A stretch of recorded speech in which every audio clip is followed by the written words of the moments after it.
Greetings, everyone. Please give a moment to make sure everything's set on up. It is going. Got some sort of notification on Twitter. Twitter is going.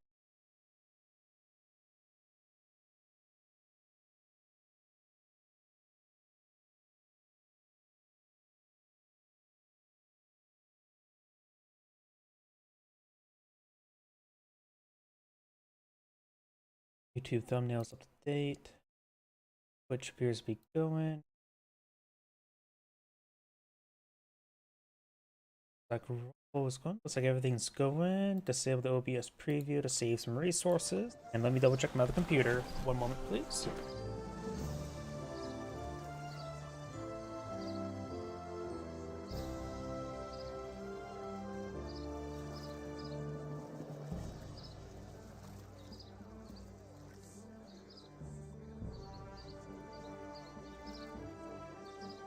And looks like everything's good to go. So let's go and get started.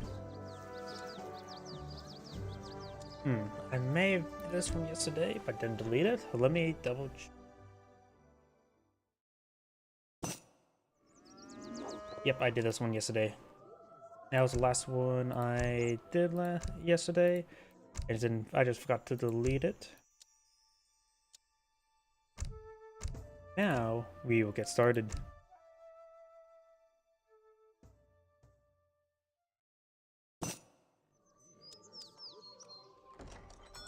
Once again, the scroll speed is not good. There we go. Greetings everyone, and Grade here with another HBars 3 replay. Spawn on the bottom right side as the Pink Incans. We have Patriotic Milkman. Spawn on top left side as the Blue French. We have Captain Mazen. He has immediately taken down the local doggo, a monster. And Pink is immediately taking down the Unbearable Bear, who's renamed the Explorer to Steve Jobs for some odd reason. We do not have beavers whose pelts worth 30 coin being collected up there.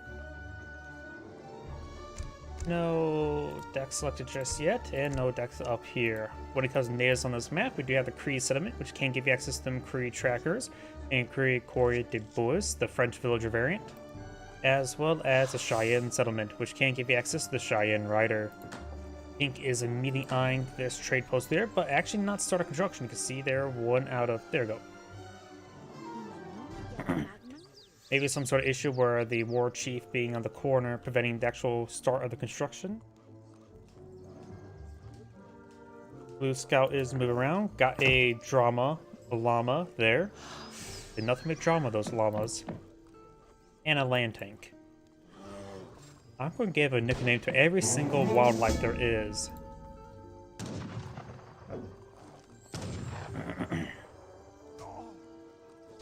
Local doggo, exotic doggo, will be going on down, and he will steal his 70 food. Stole his food they were trying to feed his family with, you monster. Now we do have a deck selected. We got I Get It. Or is that a 1? Looks like an I to me. But either way, we got villagers, coin, Chimney Runners, Jungle Bowmen, Puree, range infantry attack, range infantry hit points, Warhut Travis, Amaya support, which will give you 7 of the scout things, and as well as also increase the build limit and give them a little bit extra damage so the free scouts will be a bit more effective. Chica Brewing, villagers, wood, now town, 2 town centers. I feel like something's in my throat. Melee infantry combat, Holocaust, Argurian Ways, Chimu support, Amarkara support, Imperial Unity. Let's see, all support and mercy cards cost less and arrive faster. Was it the mercenaries that cost 50% less? So it's actually is weaker in age 3 one. There's the last line, more. But having mercenaries cost 50% less, the Aztecs can get that as an H1 card. Well, of course, it does make it work faster, but I think having it H1 is actually a bit more convenient. Machu Pikachu. Cha Poya support. Kola support, I'm not familiar with this one. The Kola sends 22 Bolas warriors, increase their melee combat, 35% increased damage, heavy fortifications, and terrorist farming. He is immediately going for the chief. The chief is going for the chief. And the French is eyeing for the quartermaster. Takti, however to pronounce that. Couriers, economic theory. Couriers, wood, coin, crossbows. Range infantry hit points. Hussars, hand cavalry hit points. Wilderness warfare. Edicts of Nonets. Wood, coin, skirmishers, courtiers.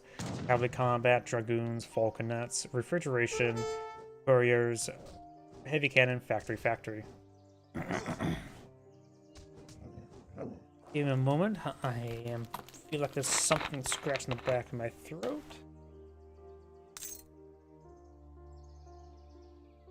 Just killed the local doggo and stole all of his sticks he was trying to show his master. You monster. Contra House now being employed on the field, which does get a bit of food generation. Going for placard mines. One shipment's available for the Incans, but no more cards in Age 1. Something I like to do as Aztecs, when I was playing a little bit on multiplayer, I found that if you go for the War Hut Age Up, and then immediately go for like the 2 War Hut Travises, you can have like 3 War Huts that have improved damage and health to be proxy against your opponent. One is easy to somewhat overwhelm, like an outpost. But when there's 3 right next to each other with a little bit extra health and damage, it can actually be a bit difficult to deal with. This is... looks like once again the War Chief's having trouble building the trade post there. Unless I saw a Travis? It's just the builder Travis there, not the War Chief trying to build. Ink now has 3 shipments or 3 trade posts soon to be available. This could have opportunity where being torched down. Nope, it has plenty of health. Has another shipment available, not pulling out additional one at the moment.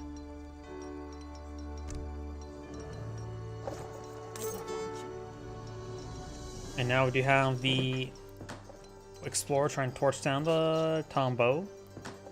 I really don't understand why the Incans get a unique trade post that has a really pathetic shot damage attack. Like, what's the purpose of it having an auto attack that does 5 damage? Like, a villager has a little bit more DPS than a villager, and that's not really saying much. Like, why does this have a auto attack? It's just like horrendously worthless.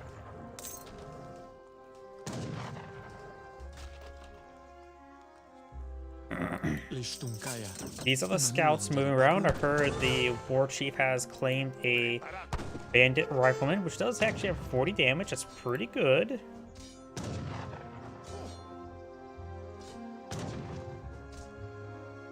Bandit Gunslinger only has 36 damage. Another shipment's available. He's going straight for Age 3. The Messenger. The message is to age up quickly, because it is. I think that is the fastest age up advisor. Always forget the names of which one does what, but either way, it's definitely going up pretty quickly. Has 2 shims available. Maybe a good idea to go for the villagers immediately. Maybe. See, he doesn't have enough coin for one of these support. Maybe a good idea to go for the Imperial Unity. You could go for the Machu Pikachu. Okay, maybe I should explain why I keep on calling him Machu Pikachu. He is going for Machu Pikachu. Long story short, one of my friends and I, we played the crap out of Civilization 5. And we always give weird names to some stuff. Like the Itza, whatever the pyramid name. We always called the chicken pizza. We always called the Machu Picchu as Machu Pikachu. And there's some other running jokes we always had, like, I usually build the Eiffel Tower before I research steel. Things of that sort. Either way, got a handful of Plume Spearmen here. Plume Spearmen do have good siege damage. He's going for the ×2 Travis now. The Machu Pikachu is being built here. The Lasana Ukara. So I was going for a shipment of wood.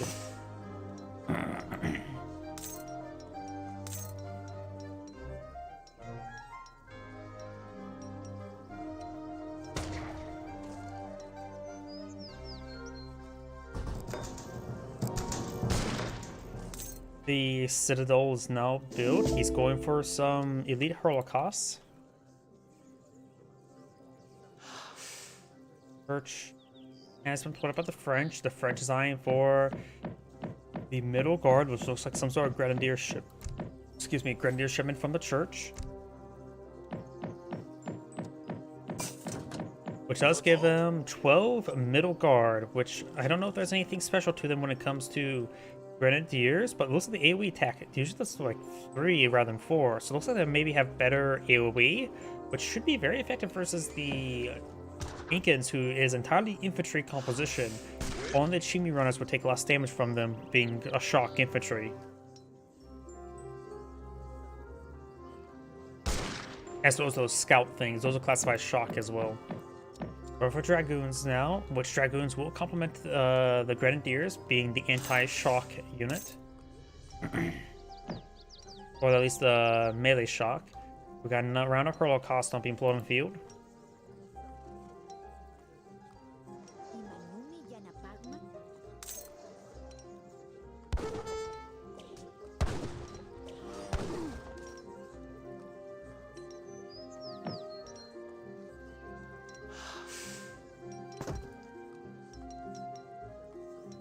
Or Holocaust, Elite Holocaust. They are a siege unit, good against infantry and artillery, so I think they are a counterpart to the Grenadiers. They do siege damage, they do a slight bonus damage versus infantry, nothing too significant, and do horrendously bad versus cavalry and shock. But they should be effective versus the Middle Guard. The Middle Guard, of course, classified as infantry. They're also classified as heavy infantry, as well as siege unit and siege trooper and all that sort. Dragoons moving around. They will do just fine against Elite Holocaust, which are classified as range infantry, not heavy nor light.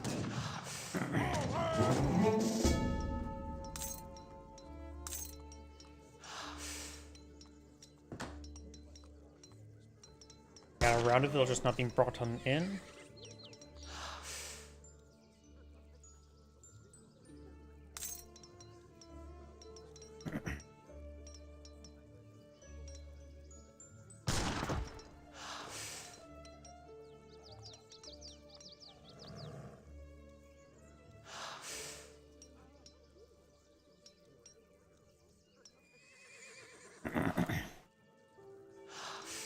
More villagers being shipped on in for the Incan player.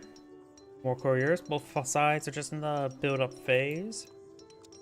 The llama is providing nothing but wood and a bit of drama. He of course has the 2 extra town centers, so he has 3 villager queues, but only 2 are building at the moment. There's plenty of food and has some population housing space as well. And right now I'm wondering, how if he has an odd number of population housing capability. We do have Pete the Gentle Bear almost down. The French Explorer does go down as well.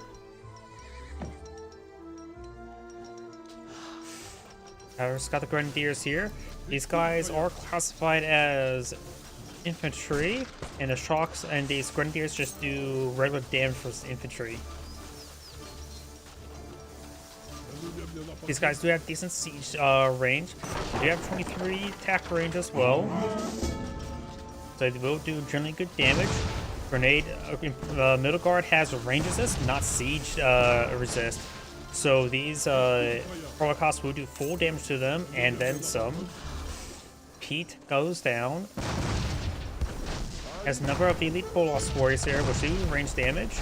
The Bandit Rifleman does go down, and the War Chief does eat a lot of grenades.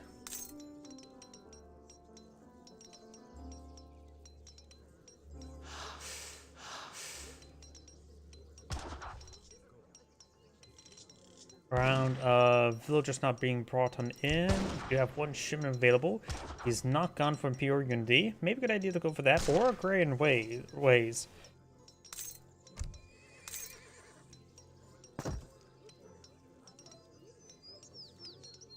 Dragons push away forward.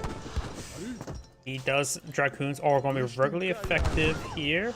The elite balls were actually do bonus temperatures heavy cap, not versus, and slight bonus temperatures light cap. Only slight, nothing too significant.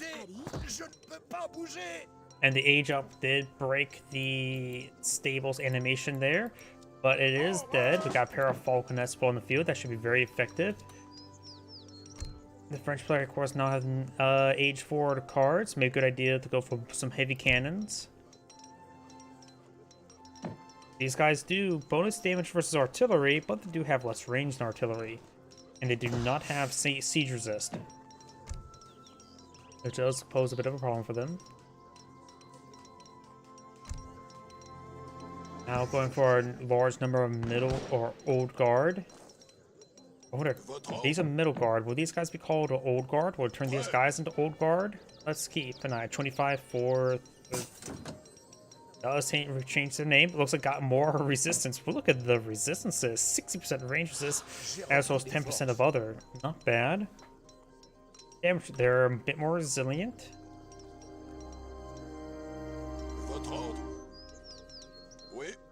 So we got quite a powerful force here, barring the fact they do have trouble versus shock.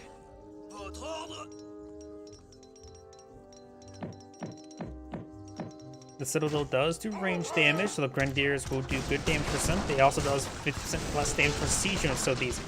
And now they do are the grenade launchers. So the fortress will go down. He does have a number of chimney runners. He had to push on forward. Dragoons need to start hitting the chimney runners. Fortress does go down. But right now the AoE attacking some great damage there. And Dragoons well. He also has a number. Wait. I don't know why it looked like they had some rifle. No, never mind. There's not going to push forward. He has a very powerful force here, doing a lot of AoE damage, so his formation's getting annihilated. Prestige structures will go down, War Hut will go down, this War Hut will go down as well. Pink needs something at the moment. Pink has a bit of resources to spend, but no production structures back here, so that he needs to quickly get these War Huts up and going. He needs to go for a massive round of chimney runners. Dragoons will counter them, but the Dragoons are here in small numbers. Those villagers get annihilated.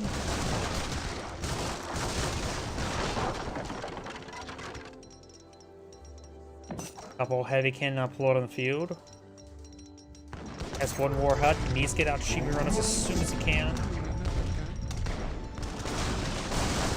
One thing you could try is grab all the villagers on coins, send them to the community plaza, go for the first fertility dance, an eye for rapid production of his defense force. That's what he needs to actually do. Going for the chimney runners was good, but he needs them built faster. The community plaza can allow him to get built faster. He won't collect up much resource during that time frame, but some sort of, and he doesn't need much coin right now for chimney runners. Going for the Chica Brewing now.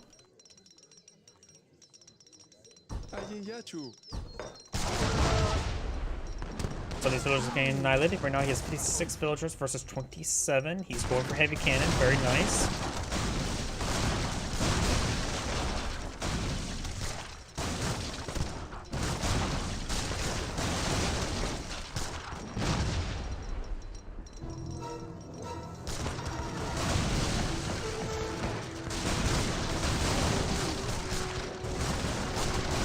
Another factory being built on out, going forward.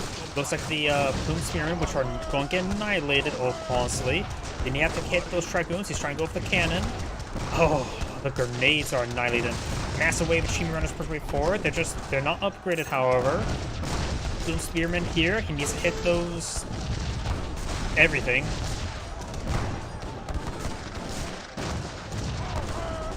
And the AoE annihilates these formations.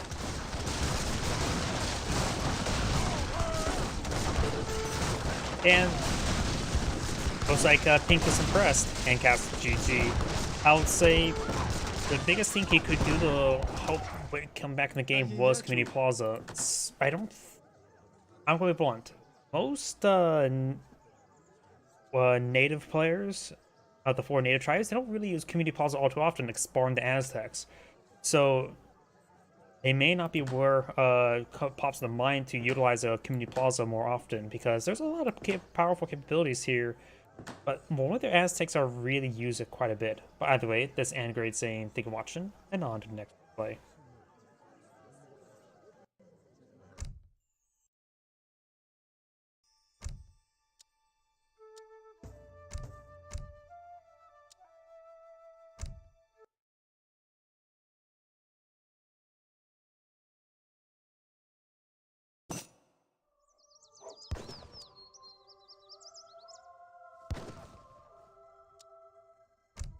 Moment, please.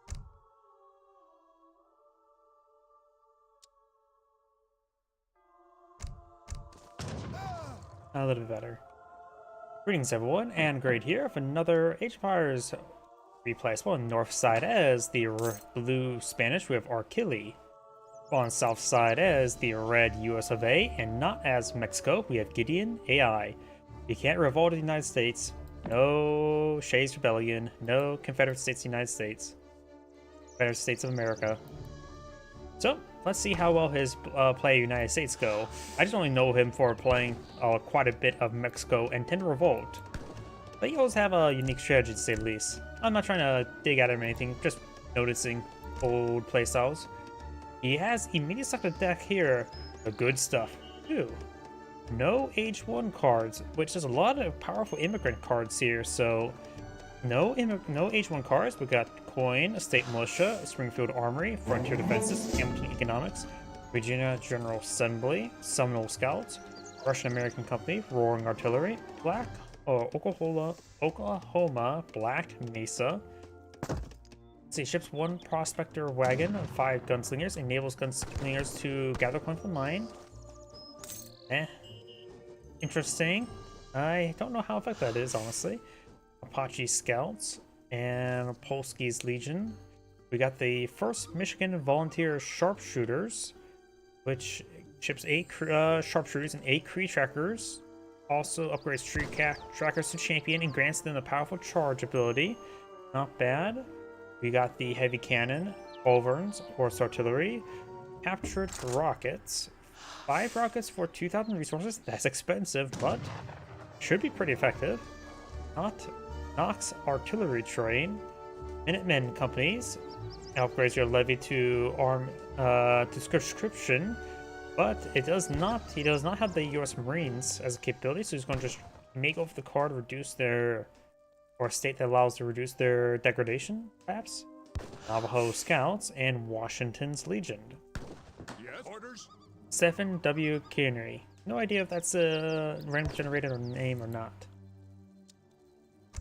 The Spanish 1v1 villagers, capitalism, villagers, wood coin, pikemen, team infantry, team and attack, archaic infantry hit points, Rodialos, advanced arsenal, Royal Cree to claim the new world, Alsa Turamacia, wood, Marvasier, archaic infantry combat, Rodialos, Lancers, Falconets, advanced artillery, refrigeration, textile mill, Spanish gold, heavy cannons, factory. Advanced artillery is a little bit uncommon because it moves mortars and horse artillery to the fortress stage, so he may be eyeing to go for that stuff. Just a possibility. How fast does horse artillery move? And they complement Rodialos? Honestly, I wonder if that's a good combination. Probably not, because I'm thinking about it.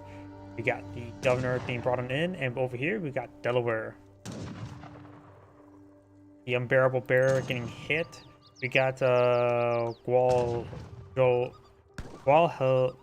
we pronounce that? The J makes a ha sound, so Gualajroti. A good doggo, a good boy. And the bear was protecting some rebellious wood. At attention. Dog is wanting to get a head pat from the opposing general. He probably oblige him. And looks like the general will go ahead and take out Pumbaa there.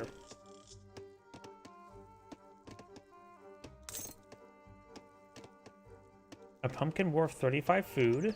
It was a big pumpkin. I'm ready. Yes. Got the militia or Minutemen deployed on the field. They will degrade down to half health. But it can be a nice little supplementary force, being not really countered. 100 health or 101 health, 26 damage unit. Not a bad unit. Good way to quickly get out a small supporting force. And Red is actually building this native post. That native post is the House of Habsburg, I believe. Or no, that's... Yeah, it is the House of Fanar, so both the House of Fanars do spawn on the same side, which can give you access to the Everzone, Boyar, and the Sacred Band Infantry. And he may be eyeing to get... does this stack? Does this go faster if you have both of them? I don't think you get 2 buttons. But you may be eyeing some Sacred Band Infantry. Oh, I think it does make it go faster having both of them. Notice as a rank 2 now. It may actually go faster, it may double the charges you get, so you may be eyeing for a mass wave of Sacred Band, possibly. He is going for Virginia General Assembly, has another ship available. Maybe a good idea to go for the Springfield Armory. Delaware does give you access to 2 homestead wagons and 6 cows. And Delaware Blues can give you a regular free shipment he's already sent so far this game. He's going for some outposts now. The city towers do give you auto attack as well as some experience. But if you lose control of it, you will, of course, donate it to your opponent. State capital is now built. Greek Revolution rank 3. But yeah, that seems like it's charging faster. Let's see. Do they have the same charge time? Let's see. Quarter. I'm not so sure how it works when there's 2 of them, because it looks like this is growing faster than normal when having both of them. So you could get quite a good number of Sacred Band Infantry. I'm assuming they're classified as natives, so they probably cost no population space. So going for them early on can be very effective. He has no wooden moment. Looks like he's going to go for a fast fortress. If he ages up to Indiana, he can get our free age up straight to industrial, possibility. He has enough coin to age up. Spanish player right now is aging up to H3, going for the scout.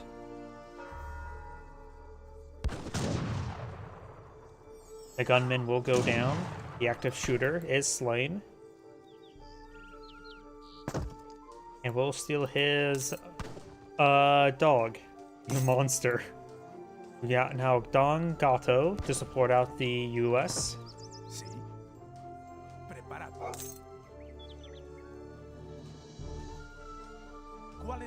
And also is going for a round of his own doggos. So you've got Fiesta, El Paso, Blanc, and Mariposa. Does use Crack Shock there, and the dogs will rip that marauding Crabbit apart, no problem. The pets are actually not half bad units. They do have 18 damage. They're actually better than pikemen. I'm going to build an office. If you are looking for a melee unit, the pets are better than standard melee units as pikemen or rodialos. And they have no typing heavy versus light, so they're actually a decent supplementary unit. Did he not pick that up? He didn't actually pick up the treasure there. And now it's going to be cleaning the city towers there with some rodialos and hussars. The marauding musketeers do not have bone sandwiches cavalry. Now bring a shipment of falconets and rodialos. And there's a Greek band, the Sacred Band Infantry now being brought on in. Sacred Band Infantry do cost population housing. So right now the US player is overpopped by a very large margin. He's now bringing the Watosa Association, giving 2 outpost wagons, and an existing outpost spawn 2 state militia and sport plus 10 population. So now he has plenty of population housing and has a decent force on the field. Falconets push way forward. Take advantage infantry or musketeer variant with, I think, promotion capability. Longer in groups. Going for another pair of outposts. He has a sizable force of 36. His townsman has taken a bit beating. Now, oh, he's trying to wait for rolling artillery. So the Falconets do take some damage. Don Gato will go down, you monster.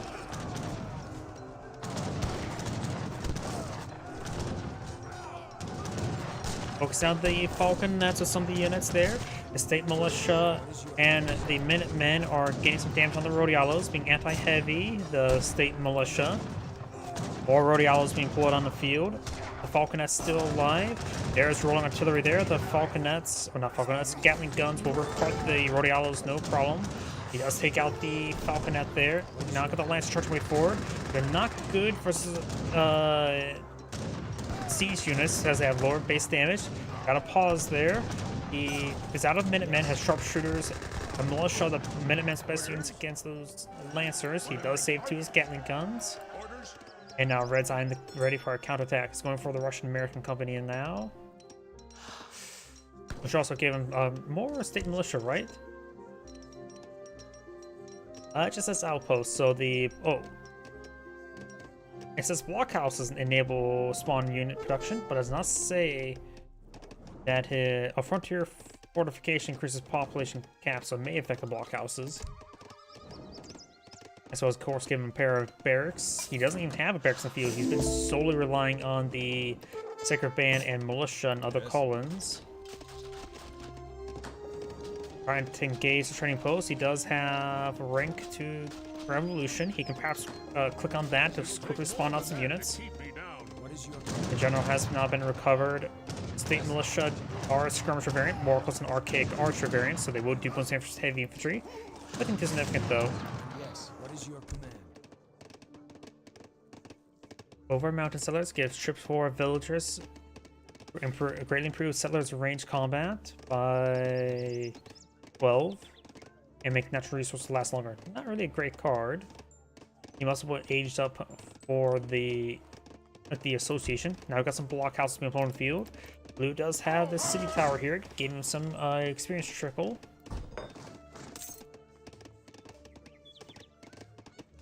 Also provides plus 10 population, so the blockhouse does provide population as well as big militia and be a production point. Apache scouts are... here they are, Apache scouts. Ships 8 Apache scouts can go in stealth and sets them to War Society active, so to make them veteran. I think they are an anti-cavalry archer. Can't remember exactly for sure. I'm ready.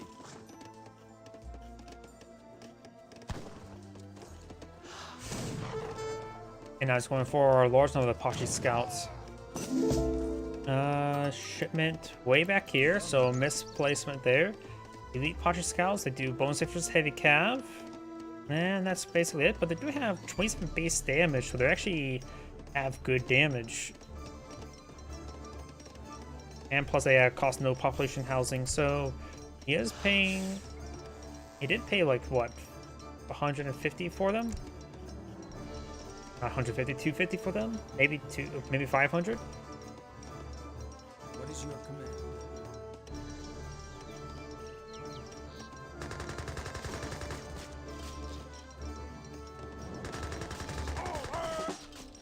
Alice is now starting to get torched on down.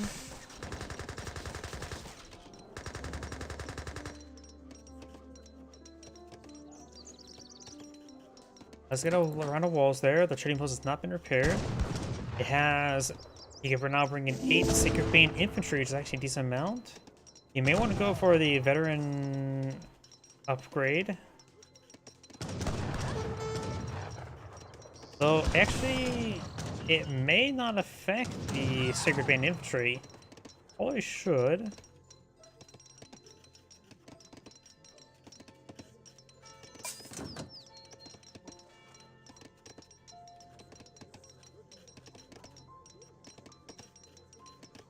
Red does have a significant army on the field of 53 right here. The Spanish does not. Going for around veteran skirmishers, which are no, the elite Pachi cavalry are light cavalry, so the skirmishers will be effective versus them. And the Minutemen, of course, just regular infantry, so they will be generally effective. Same thing for the state militia, being light infantry. And the Gatling guns, of course, will be very effective versus skirmishers, being a anti-infantry siege weapon.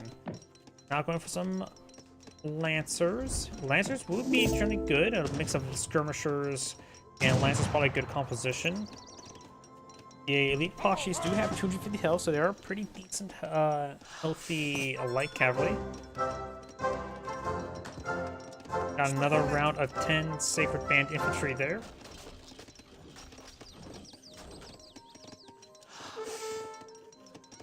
Try and go for more lancers, more villagers. Going for some mill upgrades. He's already collected. He doesn't want to collect the deer right here, nor the berry bushes. So he's going straight for mills. He probably should have been collecting up the berry bushes for quite some time.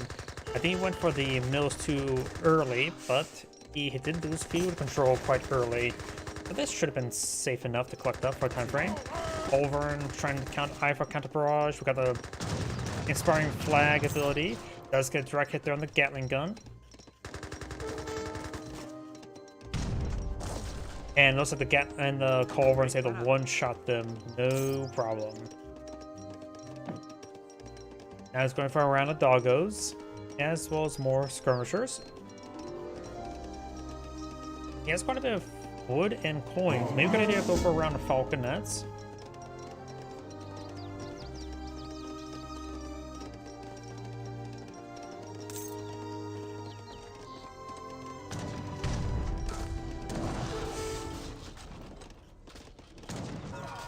Church now seeing massive fire there.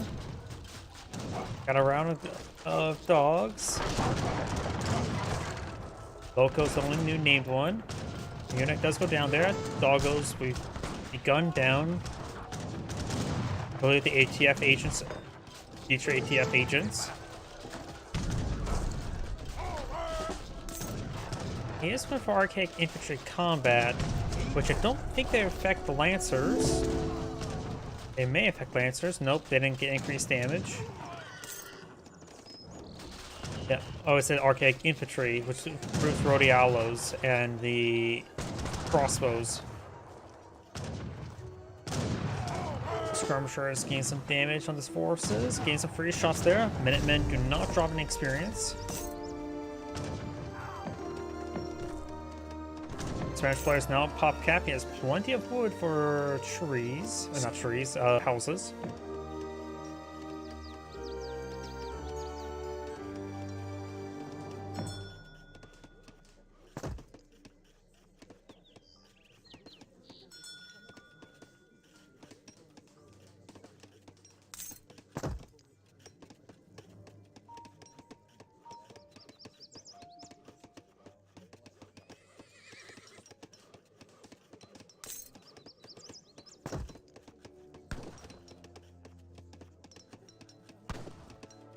¿Cuál es su comando? Stagecoaches now being researched by the Spanish player.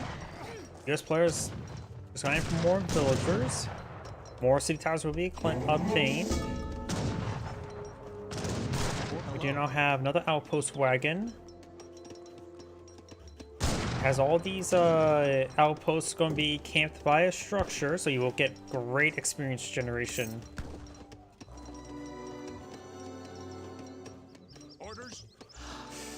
Going for the Wild West. He's actually bringing some gunslingers, so he may be eyeing for, or has already eyed for the Oklahoma Black Mesa.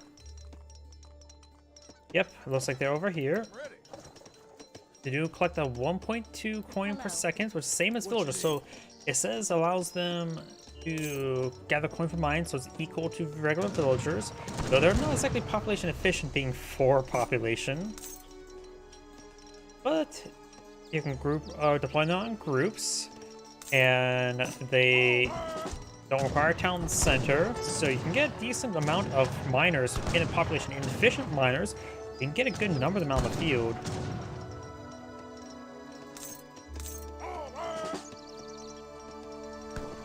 Coal mines do offer 2,000 coin deposits that collect up twice the rate as well. Orders?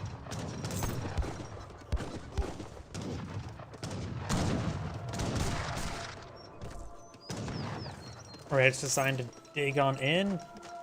US players now going for Ohio. Can't remember what the cards are for Ohio. And over here, we've got the Cavalry Marshal, which may get a round of Hussars or Lancers upon age up. Going for the Dragoons now, which are not going to be too terribly effective versus all the skirmishers he's fighting against. Yes. I don't think Dragoon's a good option for the Spanish player at the moment. He's going to go for counter infantry rifling.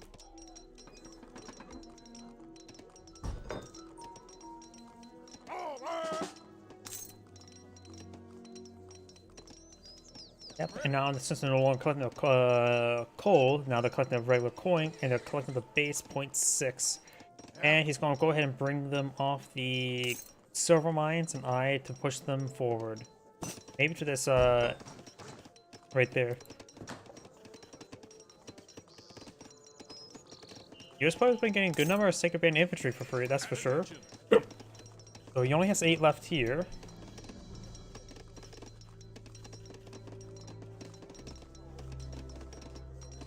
Ohio's about to get completed. And let's see, that gives him access to the Putman Engineering, ships 1 Fort Wagon and 3 Culverins, increases the fort build limit by 1, and Team Ohio Supply Network, which will give him plus 100% more resource. Trade routes will give plus 100% more resources. ASM's grant a trickle of 1 experience per second. Ooh. So he's going to be swimming in experience. He's also going for the Navajo Scouts, as well as the Minutemen companies. We're shipping 21 Navajo Riflemen. And now he's activated the Magyar Hussars, the Eradicate's March. I don't know how many he got.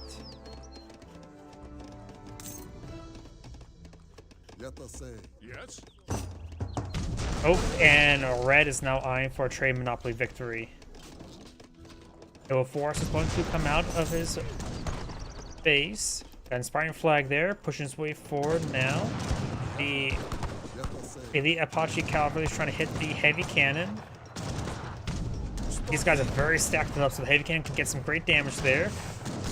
Heavy cannon have a heavy amount of health, but they're taking a heavy amount of damage. Doggos charging way forward. Most of the Apaches do go down. 1 heavy cannon still remains, takes out that structure there. Going to be focusing that down. Skirmishers getting overran. The heavy cannon needs to start focusing on all the infantry. And now got also a Magyar Hussar overrunning the heavy cannon.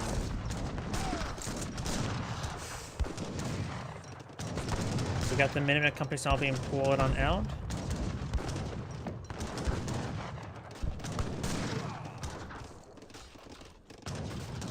Oh, we got also a number of champion Navajo riflemen here as well. And there's no horse artillery.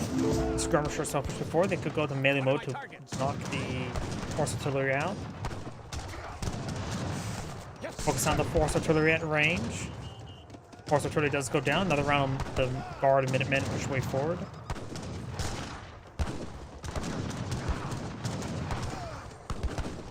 Blue's trying to get overran. Trying to go for more skirmishers. Has plenty of food and wood, but no coin at the moment. Has no estates, and he's already consumed all the coin deposits at home. He could try to go for some crossbows, since he does have archaic benefits, but he does not. He may not have any, not even veteran research for them.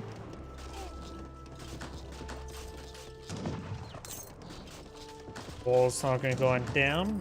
Red just has a pretty sizable force here. So good on them are just guard Minutemen, which don't have a whole lot of siege damage. 6. For a shipment of 1st Michigan Volunteers Sharpshooters. And could go for some factory wagons. Blue, however, on the other hand, try to go for some Lancers. Lancers will be effective for all the infantry, though I have to be careful about some of the Sacred Band infantry being a musketeer variant.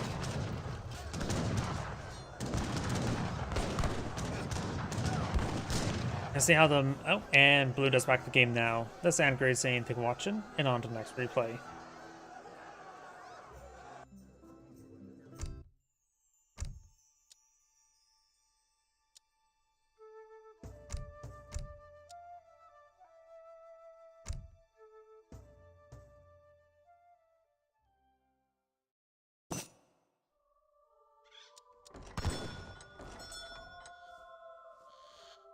Greetings everyone, and great here for another Age of Empires 3 replay. Small on top left side as Magenta French with Lazaros Vaz. Small on bottom right side as the Red Swedes. We have Garjob Baldi.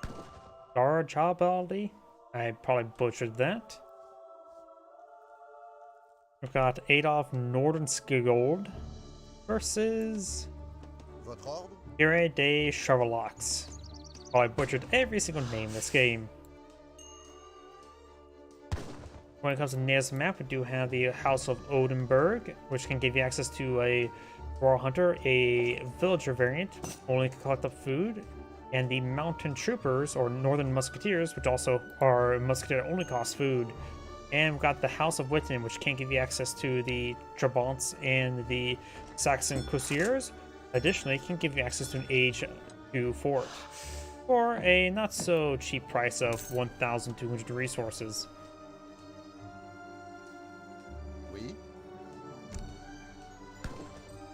Howdy. Nothing much, just casting some replays.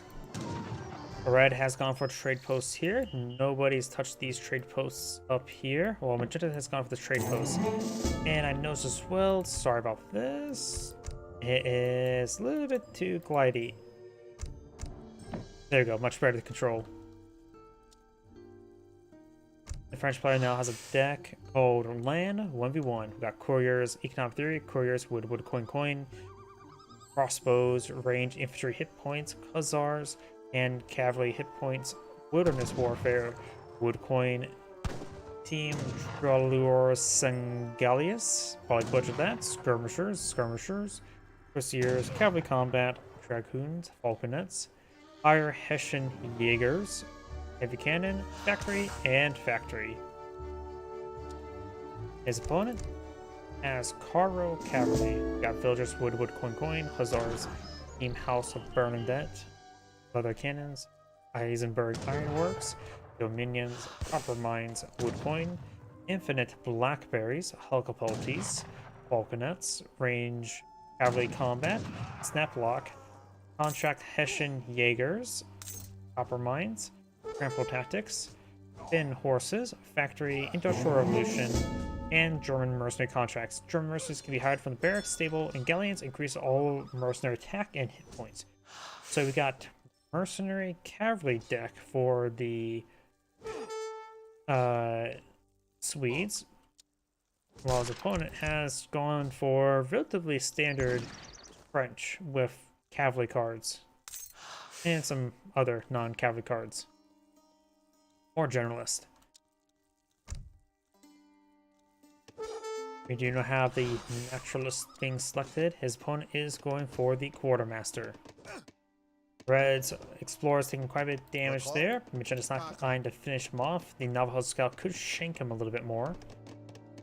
They may kill off this unbearable bear.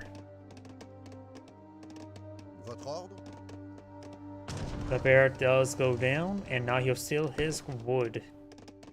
The treasure chest he rip apart for wood. Really not really a treasure chest, so there's no treasure inside. Just a chest. Right.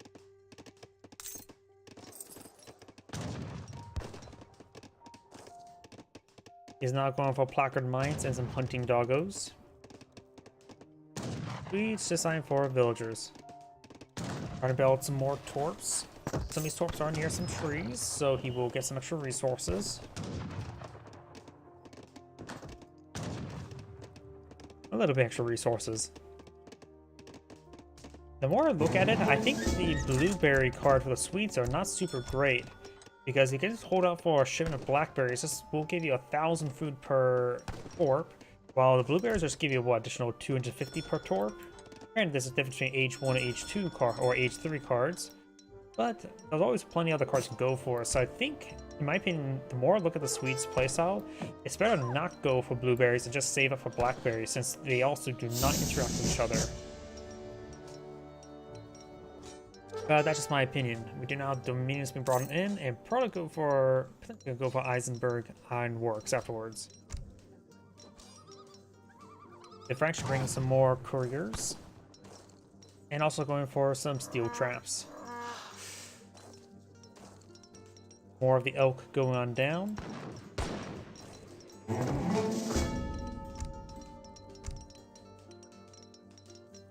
And now we've got some French musketeers. I heard a camouflage effect, probably the French scout scouting around.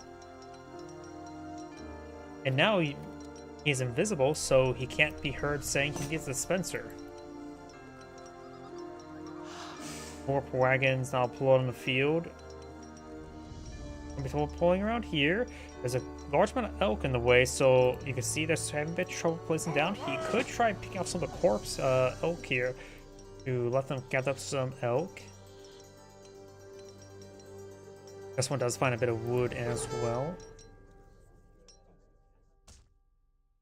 More of the local doggos starting going down there.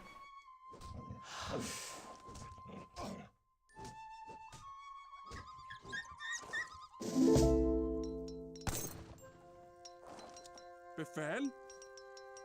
Hussars now eyeing for an attack. The French do have some musketeers. Plenty of musketeers, 10 of them, so that should be plenty to deal with the Hussars. They gotta shoot them or stab them.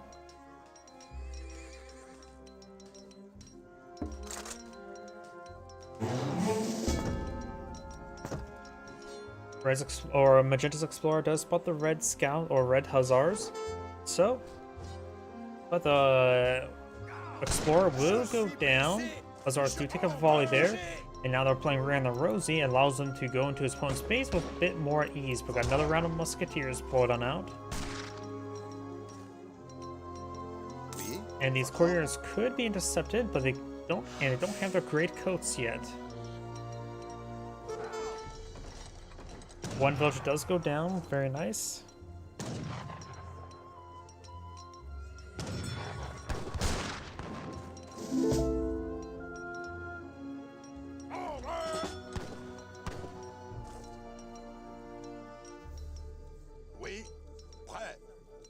Got 15 musketeers in the field, all five hussars still alive. So that full health is another not true statement. This is going to be cleared up this coin quite a bit. He does not have the Eisenberg Ironworks just yet. And he does not need to go for blackberries immediately. There's still plenty of food on these berry bushes. So maybe a good idea. He is. Let's see, he needs more coin for the Jaegers. He's going for a shipment of coin. Didn't get out of the Jaegers. Howdy. Hussars now push way forward. Musketeers will get a good volley onto them. The Hussars doing a good job just keep his opponent in his base. Yeah, it's going fine. How about your day? Yeah. I think that's... the Swede has quite a bit of guys on coin at the moment. Does? Okay, it's going for his Helicopeltes.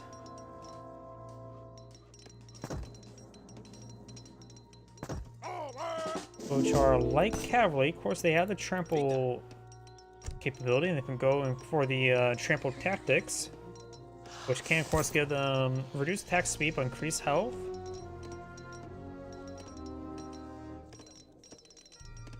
Or attacks, higher attack speed, not attack slower. I did read the negative as in. I just read that incorrectly. Most tricky right now, they're in range mode, staggered. As explorers move around, Magentas have been brought back up. Red have a possibility to engage some villagers. I'm not playing the game, I'm currently casting. I'm observing a already played game.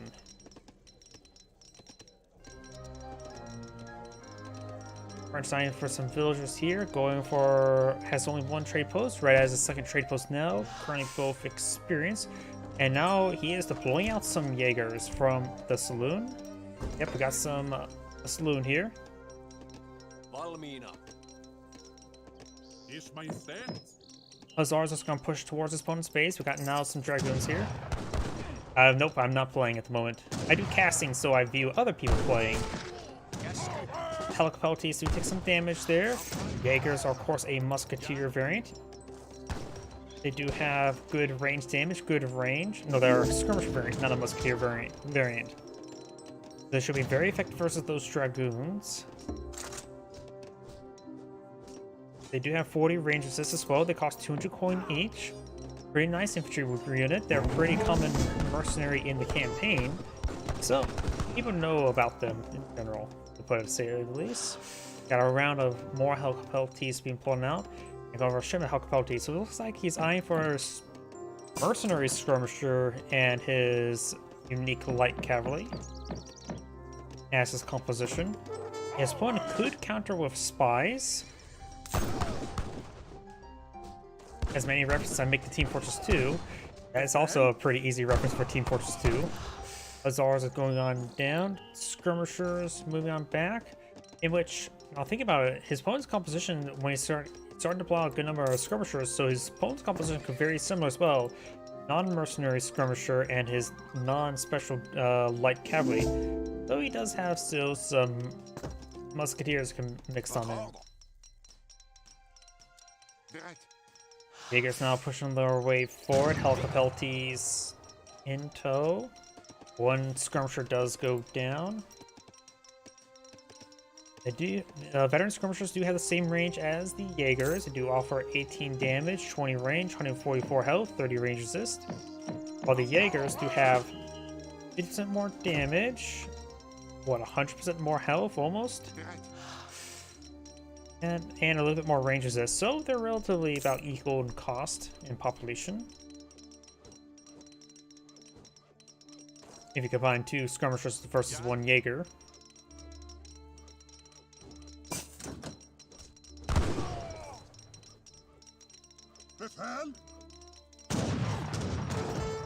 Jaegers do take a volley there. They do retaliate against one of the musketeers.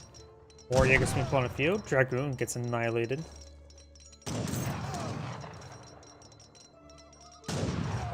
Now got us around of veteran cuirassiers, the special French head cav.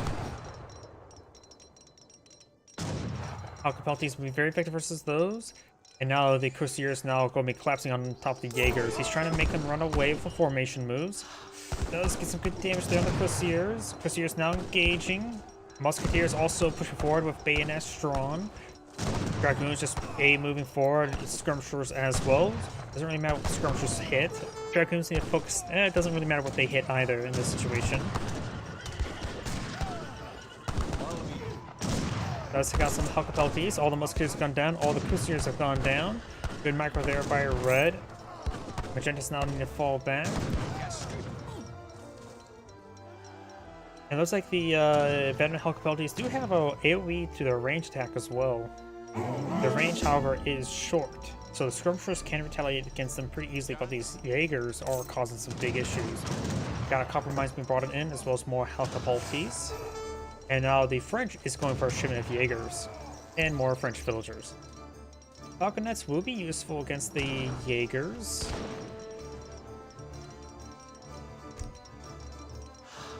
Going for some of the cuirassiers as well. He has to be careful of the Helicopeltes. And now the French villagers have to run away. Helicopeltes, being a light infantry unit, does do 25% less damage versus versus villagers, which actually is a little bit better than the Dragoons. Now, I'll say that the Swedish player has been having good feud control, that's for sure. He's actually maintaining good field control with a smaller army. If the Hussars just trying to eye for some harassment. The French player's been cooped up in space for the majority of the game, that is for sure. Oui. Now he's trying to push forward to claim some elk.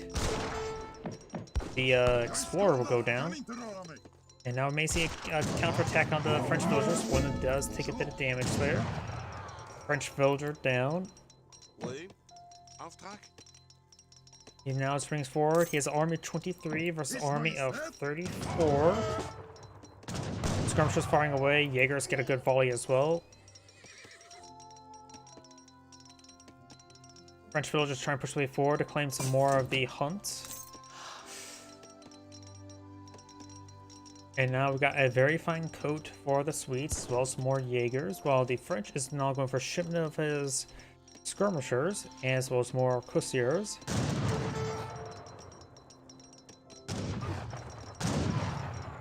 Red's doing a good job microing his Jaegers.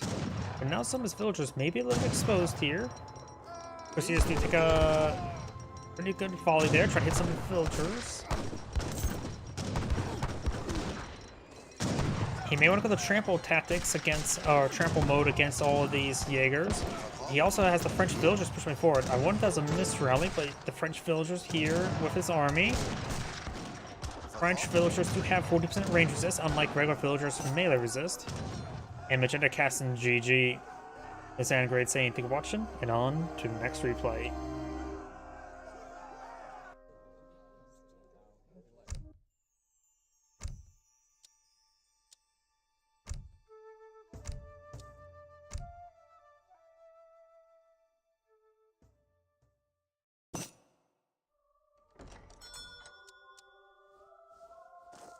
Oops. Yep. So I really don't understand how it keeps on changing that. I need it a bit more controllable. There we go. Much better. Greetings everyone, and Great here for another Age of Empires 3 replay. So on the right side as the blue Swedes, we have Strategy Master Cooker. On the left side as the red US of A, we have Hawk with a lowercase w. When it comes to natives on this map, you got the House of Jagiellon, which can give you access to the Lefkar Tatars and to the Shock Rider, which is a lancer with extra or multiple classes of armor. And we do also have the House of Vaza, which can give you access to the Royal Arquebus and the Winged Hussar.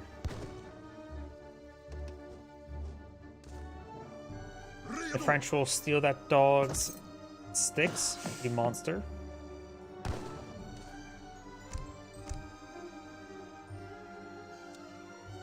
The US player has selected a deck 1v1 Cowboy. It looks like he's going for some sort of mercenary outlaw deck. We got capitalism, Dutch immigrants, German immigrants, wood, state militia, long rifles, Springfield Armory, Hamilton Economics, Ravinian General Assembly, Silver Smith, Seminole Scouts, Russian America Company, Cords of Wood, Sharpshooters, Continental Rangers, Rolling Artillery, Fort, Refrigeration, Polski's Legion, Heavy Cannon, and Dance Hall. Versus the Swedes, 10, whatever that means. We got Blueberries, 3 Settlers, Homestead Wagon plus 7 Sheep, Infinite, Town Militia, Wood, Eichmann, Leather Cannon, Eisenberg Ironworks, Treaty of Loch Roxklid, the Church Improvements, Copper Mines, Wood, Blackberries, Alcapeltes, Falconets, Range Cavalry Combat, Fort, Contract Black Riders, Contract Hessian Jaegers, Copper Mines, Heavy Cannon, Factory, German Mercenary Contracts, German mercenaries can be hired from the barracks, stable, galleons, increase attack of all mercenaries and hit points. More prospectors.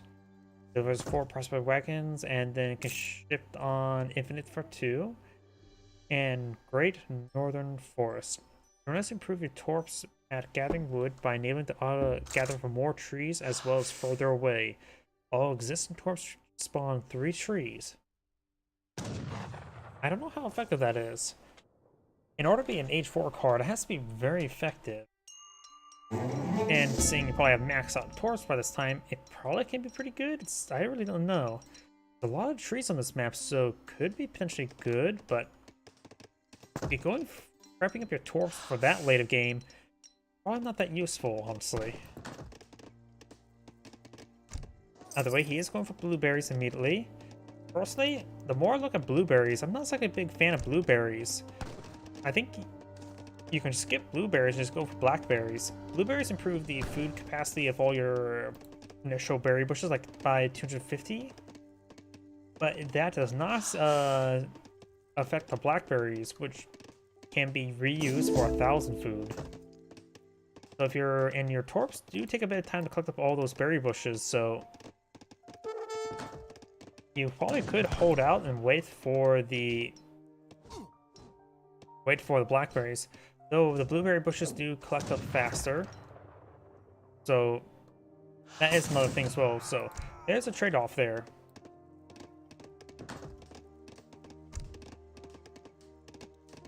Blueberries are gathered by much faster than torps, so it does not, as I mentioned beforehand, blueberries and blackberries do not affect each other. I guess there's something wrong with my mouse. It feels like it's not really responding all too well. He does get this nearby deer as well, so this torp is collecting quite a bit of food right now.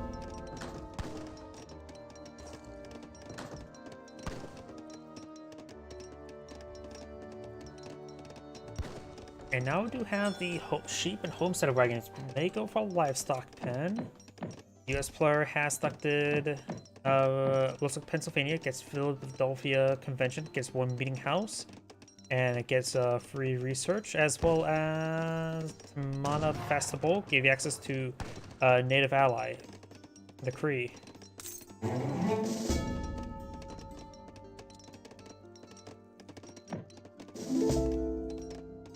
And not as necessary free research, just other research.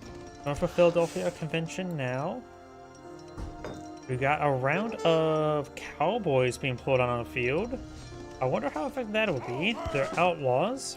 Cowboys are a light infantry unit, or a light cavalry unit, in which they do have a charge attack of 30 damage, 16 range, 20 damage, 12 range.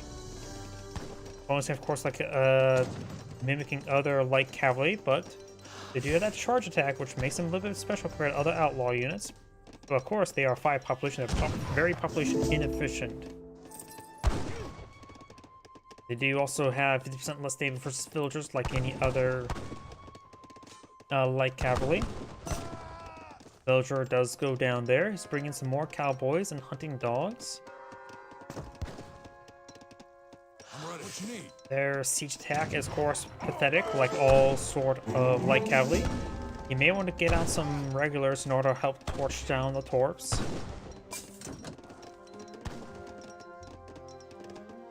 Yeah, sorry if you see my mouse doing something weird. I'm just trying to... It just feels like it's getting not smooth. I don't know why. I'm ready. What you need? Yeah, it feels like it's getting caught on stuff. But same as always. What you need? Yep. We've got a good number of cowboys here. 7 cowboys. Throwing some more cowboys there. Bringing silversmiths. I wonder... Yes.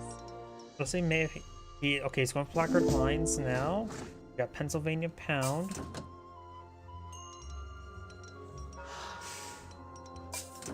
Hello. Now his village is cooking up at 0.81 per second. That is a good gathering rate. He can start pumping out outlaws, no problem. Villager does get killed off there. Got a handful of regulars, probably to torch down the torps. Sending a group over here wouldn't be half bad to start working on it. What you need? Cowboys over there. Yep. Cowboys are hunting down these individual villagers to try and construct these torps. Good job of counting that. Oh, wait. Swede just now got to H2? I was not paying attention to that. He has a livestock pen, which apparently has siege resist. Oh, wait, maybe not. Maybe I'm just going crazy. I think I'm just going crazy. Oh, we got fast not castle, fortress age for the Swede. He's going for the bishop, which will allow him to move diagonally a little bit better. Eisenberg Ironworks now being researched. He does want the sheep. Of course, you can't really pick out the sheep when they're eating from a livestock pen, or maybe you can. Nope, that's hitting the livestock pen itself. He's trying to hit these villagers. The outpost does 2 points for his cavalry, so they're slowly being picked away. He has enough resources for some militia, so you can always bring in some of them. Down south, got the regulars torching down the torps. More cowboys moving around. He's going for Hamilton economics now, which does get a bit of refund on his research, and immediately gets all the rest for free, so he queued them up. Yep. Church now being pulled up with the Swedes. He is going for the church improvements. I'm not sure what the Swedish church improvements are like. Hopefully something for anti-cav. Or at least anti-light cav, such as skirmishers.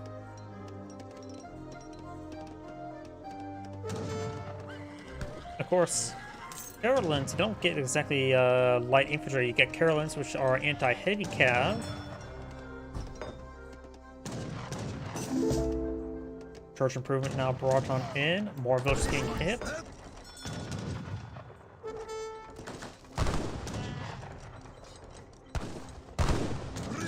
Explorer is taking some damage there. Carl does go down. And immediately gets brought back up because they age up extra health. Now it's bringing some contract Hessian Jaegers, which are a light infantry, very effective versus cowboys. And now it's bringing in the Gustavian Guard, which I believe a halberdier unit, right?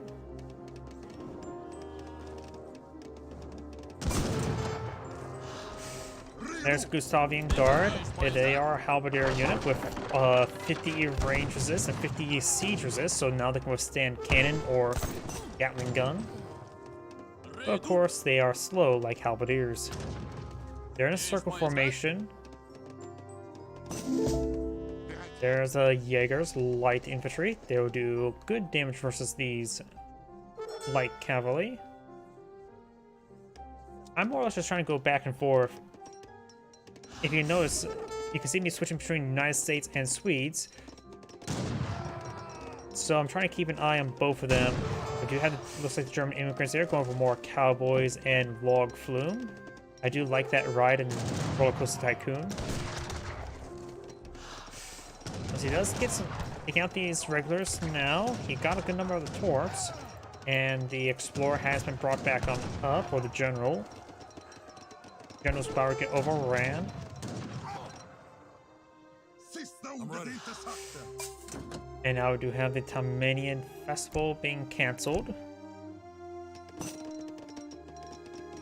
And looks like more torps being pulled on the field. Right now the US player does have 30 villagers versus 26 of his opponent. We do now have the Contract Black Riders, which are a light infantry as well. Not light infantry, light cavalry. Up north we do have lots of the regulars torching down the torps.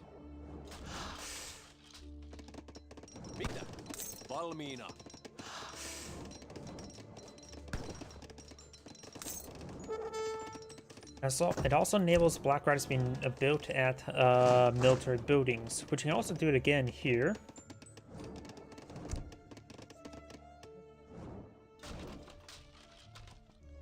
Well, the Swedish player is in Fortress Age. The US player is going for his Fortress Age, going from New Hampshire. Black Riders 24, of course, a mercenary light cavalry with 40 damage. 400 damage. That's cannon damage. What is your command? Regulars will be picked off by these guys. Yes.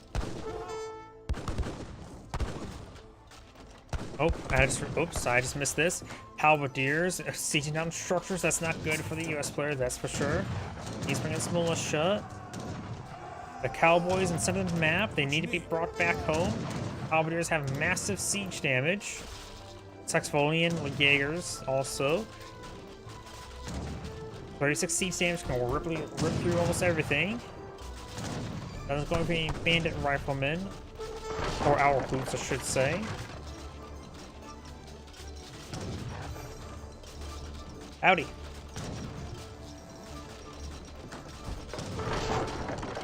More of the structures going down, get some damage onto various structures. The town center can go down quickly with the halberdiers nearby. Thank you. I do cast Age of Empires 3 every single Monday and Tuesday. Yep. What you Generally around 5 Eastern Standard Time. Looks like the US player pulls back. He may have invested too much in the Cowboys. He got a good amount of damage done against individual villagers, but maybe just invested too many Cowboys. By the way, this is Anagrade saying thank you for watching, and on to next replay. Definitely interesting build order, that's for sure, by the US player. Wasn't successful. Let's see, that was this one here. Looks like some sort of Mexico game. Oh, I think I've done this one. No, actually, I don't recognize this map, so I don't think I've done this one. Oh, either way, this is much better. There we go, let's go and get started. Yep, get some rest. Don't, as always, you can always watch the videos later. Greetings everyone, and Grade here for another Age of Empires replay. So on the bottom right side as the blue Mexicans, we have Dory. On top left side as the red Dutch, we have Klaus 117. He's immediately eyeing for a trade post. And what do you think? Who do you think the Mexico will revolt to? After all, I always like to say Mexicos tend to have age 4 more common than age 3 thanks to revolts. No deck selected just yet. More here. When it comes to natives on the map, we do got the Berbers, my favorite natives, which can give you access to the Bermo Camel Riders. Not that great. Berber Nomad's nice, and the Salty Camel. And we do have the Sudanese, which can give you access to the Sudanese Dervish, and as well as a pair of mercenary units, the Askari and the Sinar Horsemen.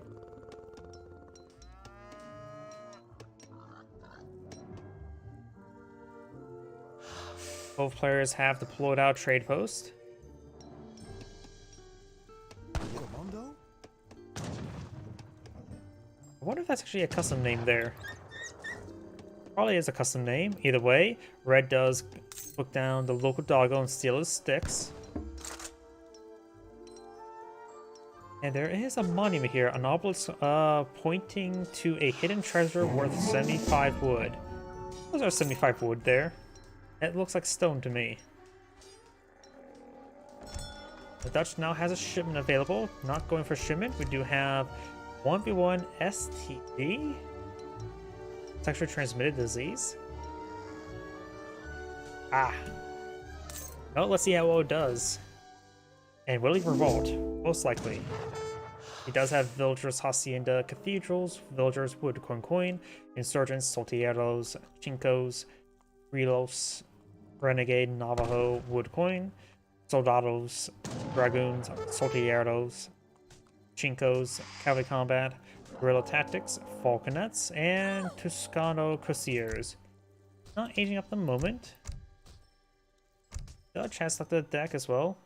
And oh, and Klaus slash aka Tars is a very good Dutch mate. So maybe that's a good map. Oh, they broke the monument. You monster. Oh, so that's where the wood is. You break the hard exterior to get the nice, soft, chewy wood on the interior. We got villagers, Bank, Dutch East India Company, more villagers, Wood Coin, Pikemen, Infantry Combat, Team Infantry Hit Points, Advanced Arsenal, Church Improvements, Higher Irish Brigadiers, Wood Coin, Skirmishers, Infantry Combat, Hussars, Routiers, Cavalry Combat, Heavy Cannon, Tulip Speculation, Factory. He is going for Dutch East India Company, which does make his banks have times 100% more health, as well as make it cheaper, and allow your envoys to build them. That makes your banks have 7,000 health, which is actually really, really stupid, honestly. That's just way too high. I think that entire card is pretty good, but I think the 100% increased health is maybe a little bit just stupid. I mean, I've seen weird plays where it's just like, oh, put banks everywhere to literally be a decoy. Because after all, even the good siege units, like pikemen, have trouble destroying them in Age 2. Trading posts not being actually mainly being built there. If you go to over here, the Sudanese, you can only get the mercenaries in Age 3, so you can't go for them just yet. Is there any some sort of unique research? 30% wood cost in Hacienda is not half bad. Cavalry shock infantry gets additional armor, and the Red Sea wagons can be useful as well.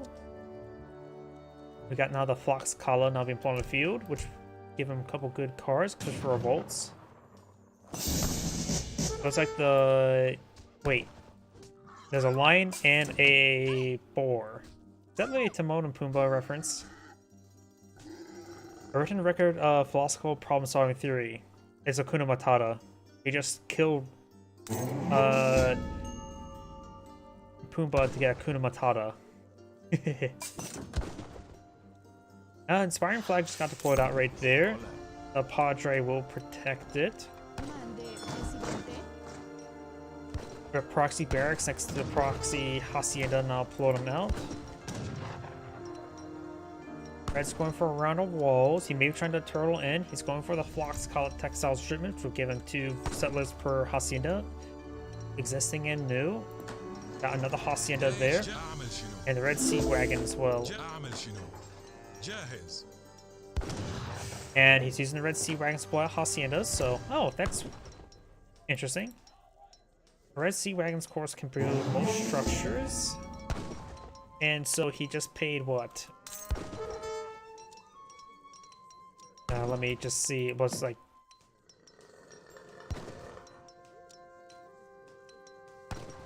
There we go. He paid, looks like 400 resources to get 1,200 in haciendas. That's not a bad trade. Granted, he did have to pay the structure itself, so it's basically 550 for 1,200.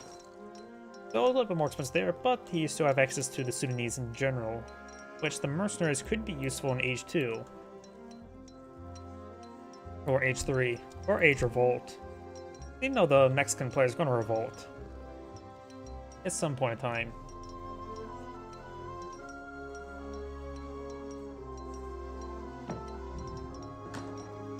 Another bank being pulled out. I hear grenades. Oh wait.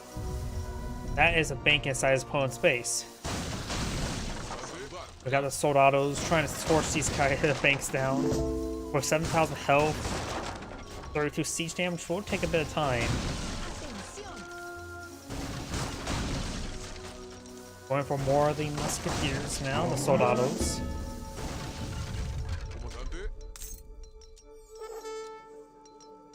Frontiersmen, seal traps, and shipment of villagers for the Mexican.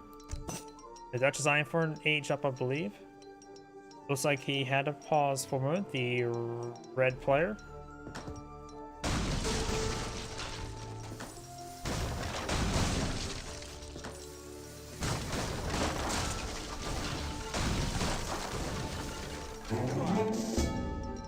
The Dutch has another shipment available. Looks like he's already gone for his Irish brigadiers, or he doesn't have enough population for it, never mind. And now he's reaching up to the exiled prince. He only has 200 population. Then just when you got a house or two. This is getting a house or two.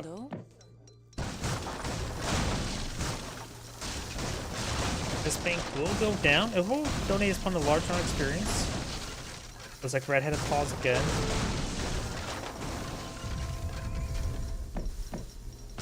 Dutch is now eyeing for some hunting doggos, going for some skirmishers now. He just realized he's fighting some Chinkos, a heavy cav, which a bit of bonus damage, and a little bit of negative damage against heavy infantry. Bringing in some more Chinkos now.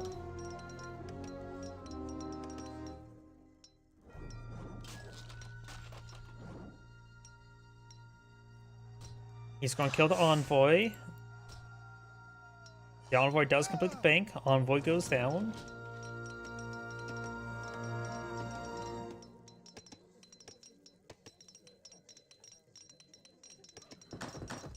The house for the Mexicans.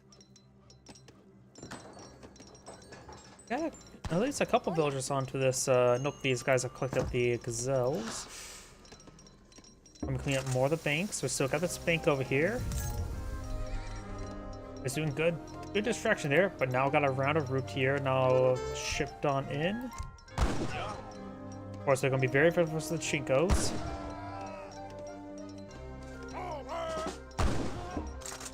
They do have 7.25 movement speed, which is faster than these Chinkos.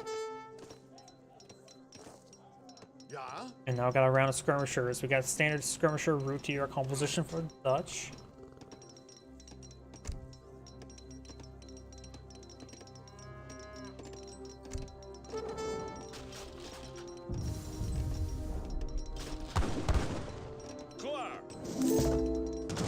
Got a round of Saltieros, should be effective versus the Routiers. And looks like the Routiers are going to just engage in melee. They do have only 8 damage. Saltieros do have 8 damage as well with the multiplier, so they actually should be fine to fight in melee, but they're just simply outnumbered. And also they should have just stood and fight. They weren't going to escape on out. They're footmen versus cavalry.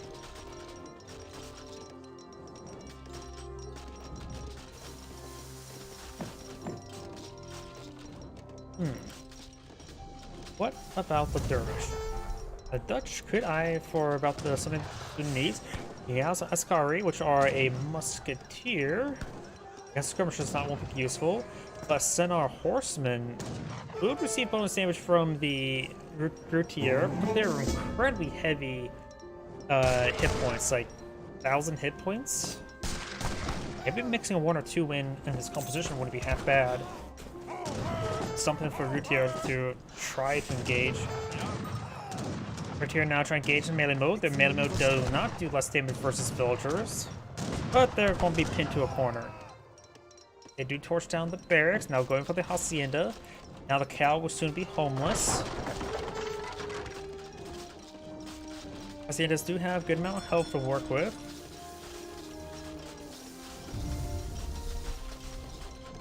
And now got another round of routier as well as shipment skirmishers. The Mexican player is still not revolt, which is just really strange to me. Going for a shipment of saltieros and dragoons. Yeah? And the hacienda will go down. The Mexican player may want to eye for some falconets currently. Falconets, Saltieros in a good composition. Falconets will report the Saltier, the veteran skirmishers. And the skirmishers will also be effective versus the routier, but the cannon will be just used versus skirmishers. My mind's starting to get scrambled right now. But now the Dutch sign for some halberdiers. Still trying to torch these banks down. In which right now there are 2 out of 5 banks alive, soon be 1 out of 5. Did a good job of cleaning those up. And now we do have the San Luis Patriots, which will give them access to 8 Chinkos. Also reduces the build time.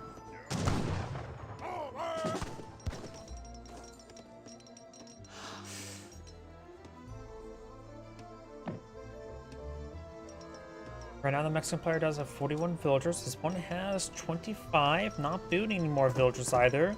And doesn't really have a whole lot of banks on the field, so the Dutch economy is actually not that great at the moment. The Mexican player did a good job at destroying all those banks.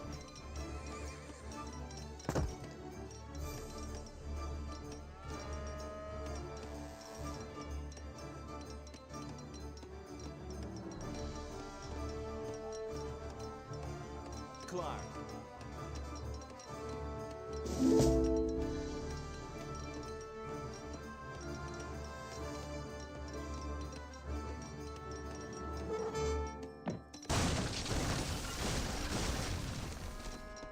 Last bank is now under fire. More skirmishers being pulled on out. He's going for the guerrilla tactics. We gave him access to... Nope, he's going for the falconets. Saltieros push way forward. Gets good volume the halberdiers. Halberdiers will offer good siege damage. He needs to keep them in reserve. And perhaps maybe torch down some of this other stuff. Taking out the housing is probably a good idea. It will put opponents at pop half. So he gets a bit more wood, then he can revolt and get all the population housing he needs.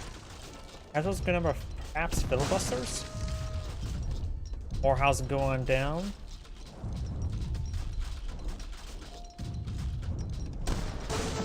More damage there onto the house. More Saltieros. Falcon has now shipped on in time.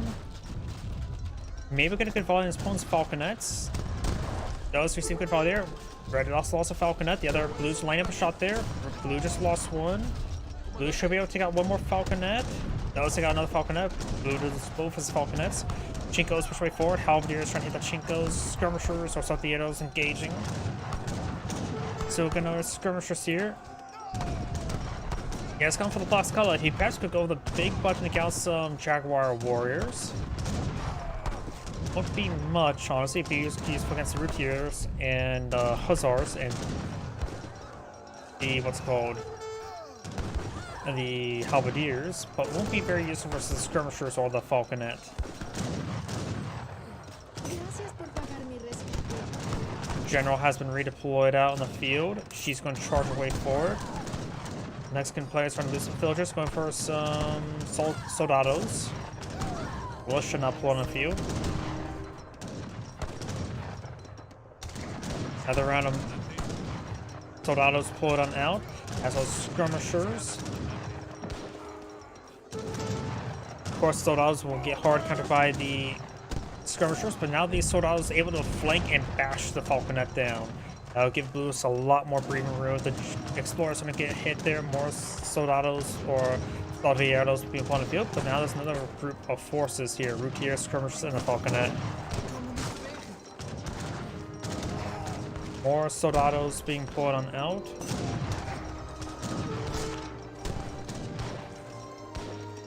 Trying to hit some of these other structures now. Ahora me siento mejor. Atención. A general has been brought back on up. I wonder what the Padres at. General down.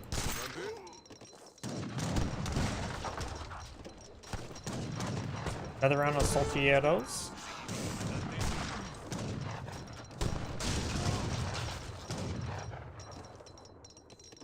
Red Smeat is now taking time to regroup, but he has still a slim force in the field. We got more villagers, more routier, more skirmishers. It's not looking good for the Mexican player. He may want to get enough wood in order to revolt. I don't think he's going to be able to win this game at the current rate. He needs to do something drastic.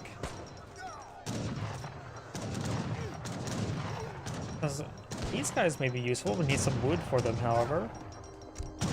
6 of the French cuirassiers could help him overrun the skirmishers, though the routiers still pose a threat to them. Go for a round of Chinkos. The general's been brought back on up.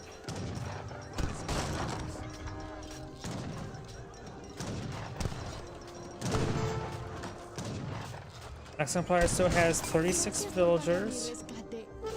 General has been brought back on up. General's trying to bash down the falconet. Gains good damage onto it. He does take out the falconet there. More saltieros being researched. Going for veteran saltieros. Chinkos probably get pulled on out. Which I do both say with what? Heavy cap, not just general cap.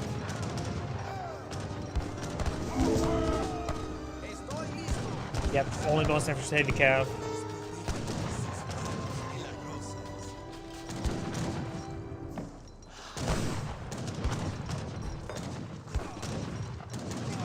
Damage there.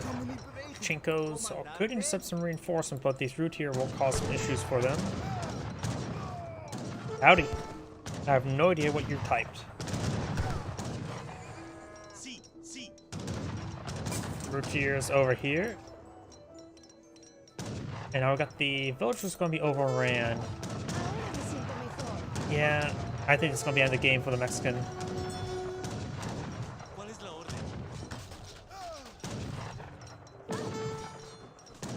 Padre's now engaging, but looks like Padre will go down. Got one Chinko here to engage the skirmishers, actually getting some good damage. Chinko's being brought over here. Root here now trying to intercept the Chinkos.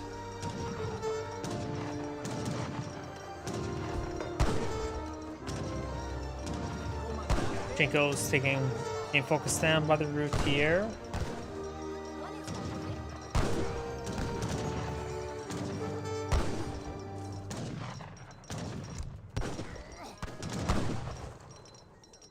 Dutch right now only has 31 villagers. The Mexican has 36. Still has more.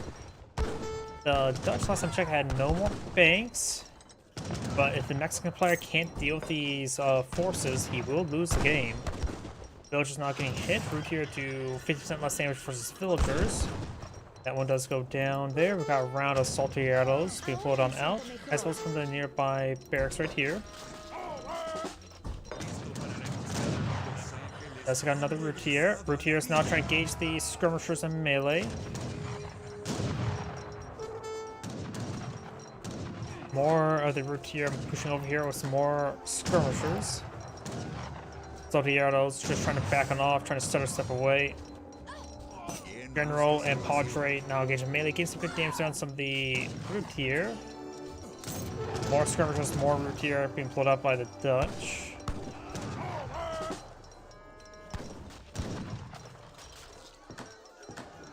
Mexican town center only has 5 villagers on the inside, so has 30 villagers working. The Dutch has 31 working, so the economies are very similar to say the least. Right now, falling back, trying to get some reinforcements. Saltiero's trying to regroup. Mexican player does have a shipment available. And maybe go for the insurgents? They're getting harder countered by the skirmishers. If the insurgents can't drop on the route here, that may be a good idea, but probably a shipment of Saltieros or the Chinkos probably be best. They can't afford the other natives and mercenaries due to lack of wood. They're also lacking food right now as well. He's lacking all resources.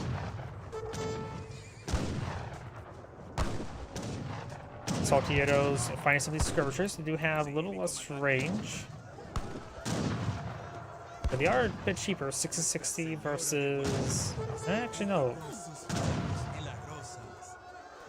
Not sure what the big advantage of the veteran Saltieros versus the veteran skirmishers, because it looks like they have less range, less damage.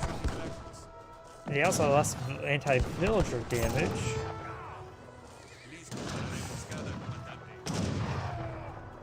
By the way, they do get all deployed out there. Maybe the Mexican player could guy for inspiring flag for future defense, but he has started to stabilize. He has taken a lot of damage, however. The Dutch couldn't close out the game because all of his forces had no siege damage. Now got a big round of Routier with some skirmishers right there. Mexican players going for the hacienda, has all 20 villagers on this hacienda. Not great food income, honestly. At 10.5 per second, they're basically 0.5 per second. They are just 4.5 per second, so that's not good food collection. But it is safe and can't go out on the map at the moment. He may want to eye for some mill research, but not really a possibility. He does get some wood. So he has some wood for the future shipments. And right now it's fighting more against the Routier, so probably Renegade Navajo wouldn't be half bad. 10 Navajo Riflemen, I believe that's a skirmisher variant.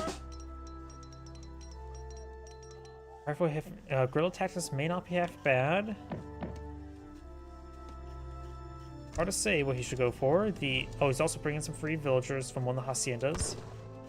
The Dutch right now is bringing shipment villagers, rolling out more villagers, as well as some more skirmishers. Saltieros getting pursued here. We've got a hacienda, and it looks like the Mexican player backs out of the game now. This is Angrade saying, thank you for watching, and on to the next replay.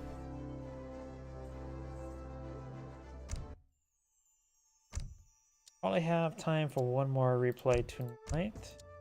See, we just did Mexican, so Mexican versus Malta. Which Musk's more bullshit? Sounds like a musketeer fight. Sounds fun.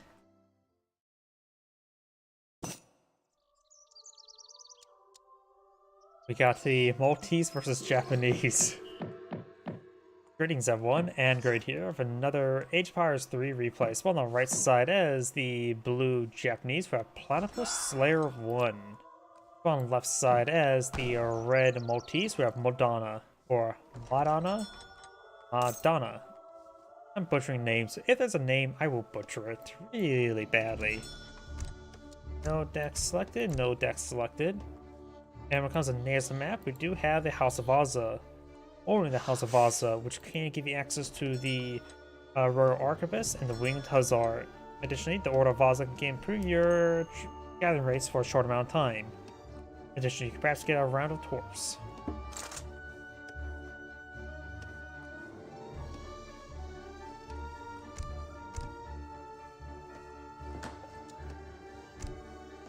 We do not have a deck for the Maltese 1v1 tower.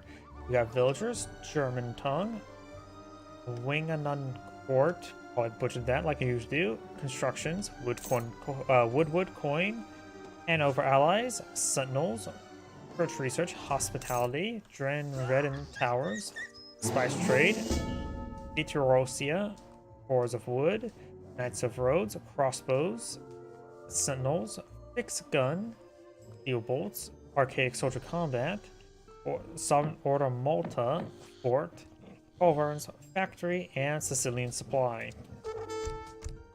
The Japanese has gone for the beginner deck. We got infinite food.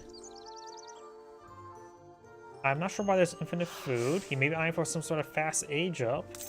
Heavenly Kami, Team Chonido, villagers, wood coin, shrine wagons, Yumi archers, Yumi archer attack, musketeer attack, daimyo, cherry orchard rickshaws, villagers, wood coin, way of the bow, musketeers, close combat, Naginata rider hit points, mounted archers, flaming arrows, daimyo, and flaming arrows, and then shogun.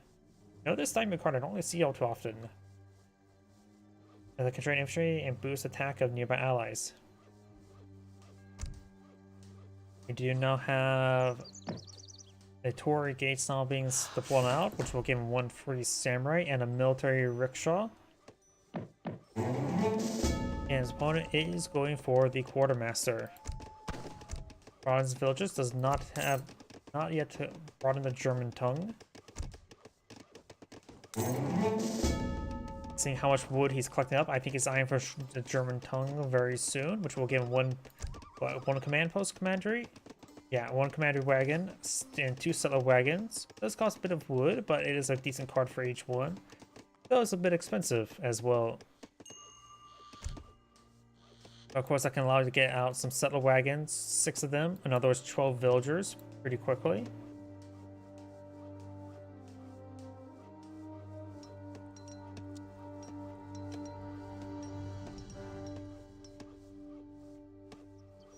Red is eyeing for a trade post more in the middle there, so he has his trade set on up.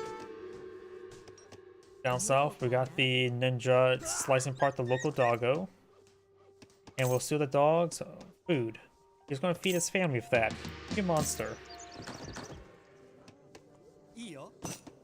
Shrine wagon there. There's enough room for enough wildlife here for 1 shrine wagon. Then there's be 3 out of 4.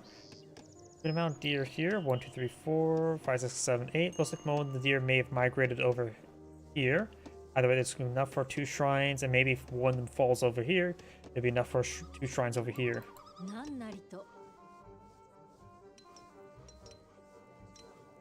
You now have the chariot or shrine wagons not being pulled on out.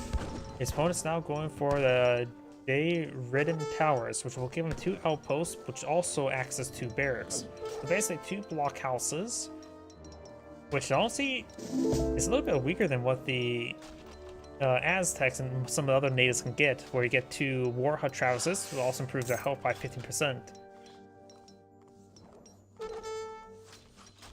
Of course, it allows you to pull out the powerful Maltese Sentinel, which is a cheap, effective musketeer, which is population inefficient like outlaws.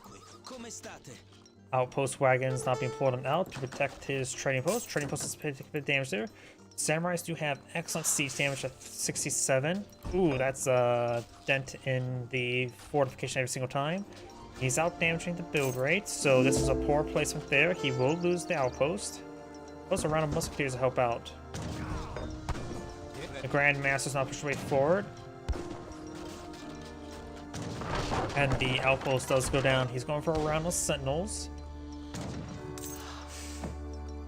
Once they get deployed on the field, I'll compare them to the musketeers. Yashogara, how do you pronounce that? Musketeers. Outpost getting some decent damage there. The musketeers right now do have 170 health, 24 range damage, 12 range. Versus sentinels, 155 base health, so they actually have a little less health by base.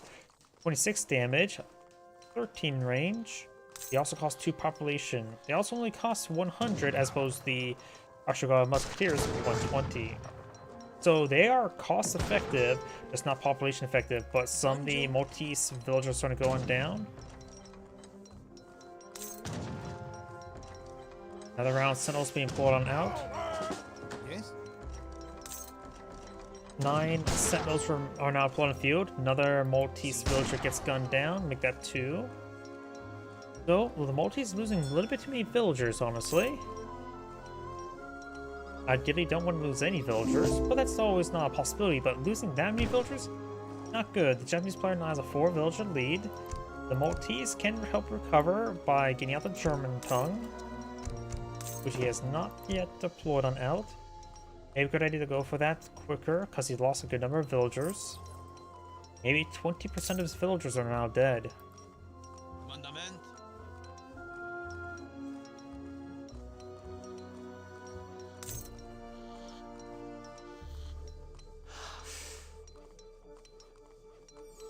In cuna tent. We got a good number of the Ashigara Musketeers pushing forward. Another round of Sentinels. Does get a volley there. One of the Sentinels do go down. Some of the Musketeers gain some hits. Right now there are 20 Musketeers on the field versus just 13 Sentinels. And he's not going for a round of crossbows. Crossbows do a little bit of bonus damage against heavy infantry, though the bonus damage is quite small at 25%. But if he fights against more of the Musketeers, going for steel bolts is very important because in C, if you read, it says adds plus 0.75% to all action damage against heavy infantry. So he can get a 75% damage increase against the Musketeers, assuming he goes for that card in age 3. Yes?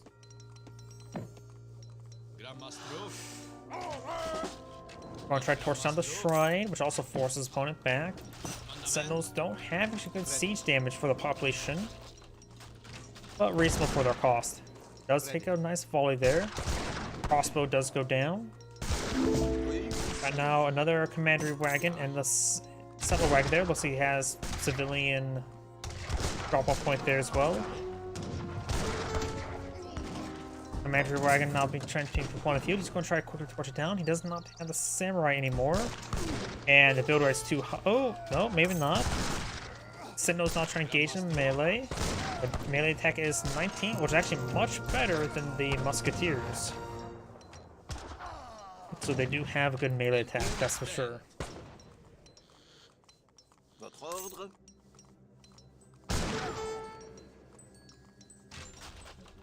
We're going to start torching down the shrine a little bit more. The moose, these megafauna, does get released from the lifetime of just grazing peacefully. Another shipment available. Probably not that. Sentinels could be useful. Maybe hospitality.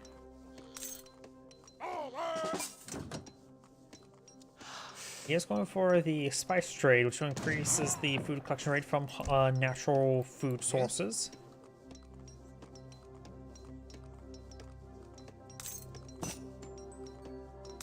No trade posts here for blue. Blue is now eyeing for a round of samurai for the siege damage. They're basically siege units at this point in time. They're not going to be useful against the sentinels nor crossbows, other than just being decent fighters. But their biggest capability right now is just the siege damage. You will deploy down for the Daimyo. Daimyo Mototada just deployed out a handful of samurai. And now I got the Cherry Orchard Rickshaw on opponent field. Another round of sentinels being pulled on out. Prêt. Crossbows are okay, they're cheap in this situation, but they're not a great counter. The Daimyo is now pushed way forward, gets good damage on the crossbows. He is classified as a cavalry unit, so the musketeers can do, the sentinels can do bonus damage and melee against him. All the crossbows do go down. Another round of sentinels here. Or for shipment sentinels, hopefully it's being flooded by the commandery. And now I've got the sentinels now trying to engage in melee, which is a good idea for him. They offer him a 20 damage, 1.5 attack speed as opposed to 11. It looks like they all go down. In Guna 10. Going for more sentinels, more crossbows. And another settler wagon. The Grandmaster does get recovered and gets gunned down. More sentinels being next to the commander will improve the capability. We now got 15 sentinels here versus the 16 musketeers, so it should go in favor of the Maltese. And now I got a number of Naginata riders. That is not a good idea versus the sentinels, which are heavy infantry. Unless you're going to try to counter the small number of crossbows with them, but I disagree with the Naginata riders.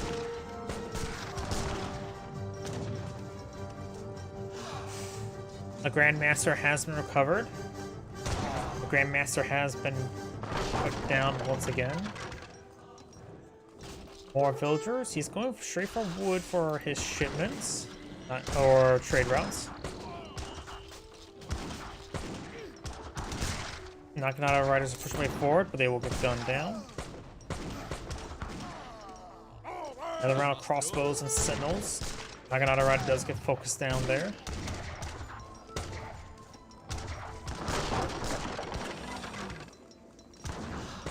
The Grandmaster has once been recovered.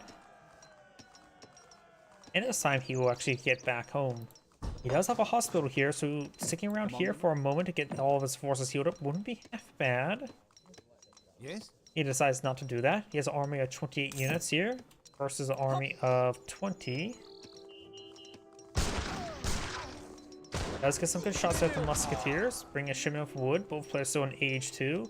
Japanese player has some resources towards another age, but Maltese does not. Going for shipment coin now. And now going for has gone for a round of Hussars. I'm not sure why he went for Hussars unless he's trying to aggressively push to his opponent's base. He has like the Dutch allies. Do we see a Dutch church? Do we see a Dutch bank? Don't see a Dutch bank on the field.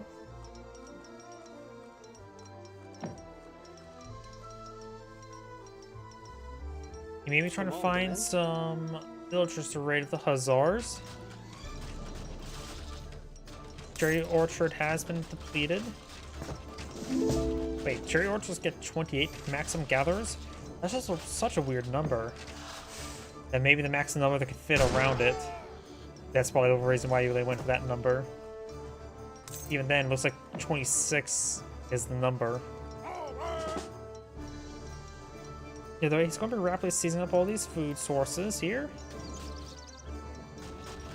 More of the shrines going down, which have been collecting coin recently.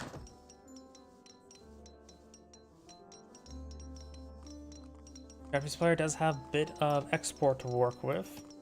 Another round of sentinels. We got an army of 35 versus an army of 52. 29 which are the sentinels with 19 crossbows. I do not hold much stock in the Hussars in an upcoming conflict between two armies. Ready. Got some of these samurai here trying to. They have flanked the commandery, getting some great damage there. Musketeers engaging the Hussars. Hussars do go down. Musketeers now engaging the sentinels. And there goes the commandery to the samurai. Nice flank there. And then maybe I'll just torch the field hospital. Field hospitals are only 100, they're pretty dirt cheap. But their health is a little less. But they do, of course, have the healing capability. Samurai do slide with the sentinel in melee combat.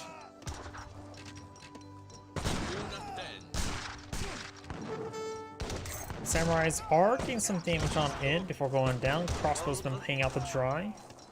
Samurais are now all down. I've got more crossbows being put up with the Maltese. He's getting close to age up. It does cost 1,200 to 1,000. Almost has enough food. He no longer has enough coins. This is going for some of the Hanover allies to get some mercenary hussars. Or maybe those are just native hussars.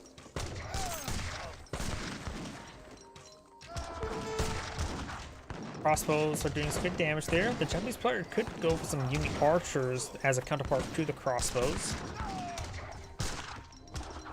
Naginata Rider does get focused down there. Musketeers gain some good damage on in. More sentinels, more crossbows being flown out of the field. Got more Naginata Riders. Japanese players now going for the team faster collection speed for all resources by 8% to research, however you pronounce it, and ending the relationships with the Dutch.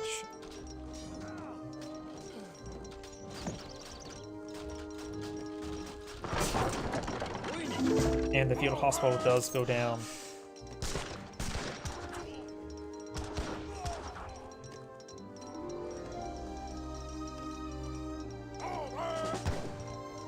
More Naginata Riders now pulled on out. Oh, he does have a shipment coin there that he has now collected. The villagers are a little bit exposed. Crossbows doing some good damage there. There's the Topankorf Hussar. They are classified as native. They have 27 damage. We also have a charge attack of 54 damage. Their health is also very low for a Hussar. They do... So they are less like glass cannon, more close to Uhlans and Hussars.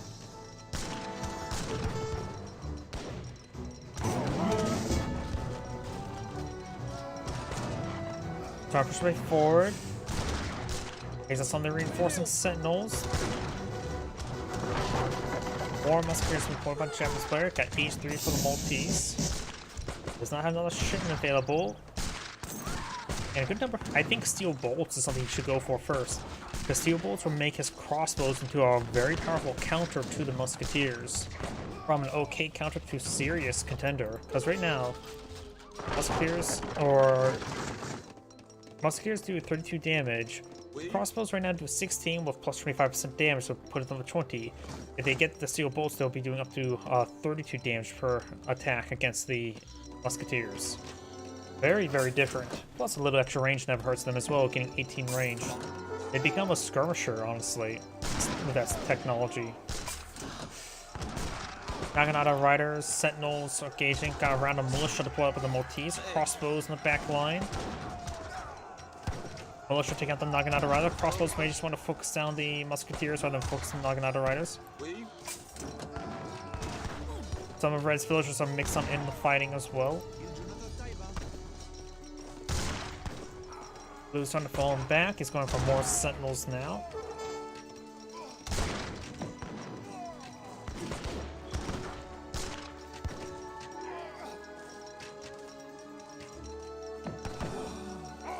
And it looks like those Musketeers are falling back now. Another round of Sentinels being pulled on now. Commandery being rebuilt. One shipment available there is going for the Golden Pavilion. The Golden Pavilion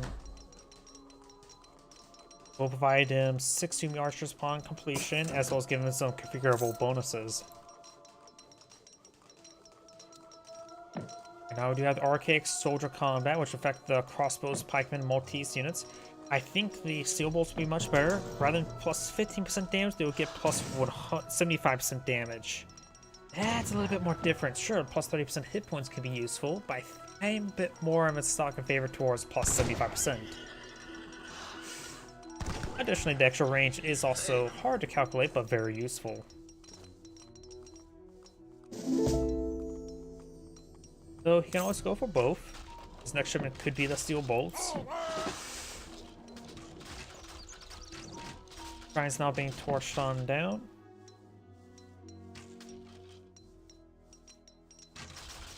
Hup. 31 units there. Shrines being torched. You know how the flaming arrow research or being deployment. Going for a round of the disciplined mounted archers.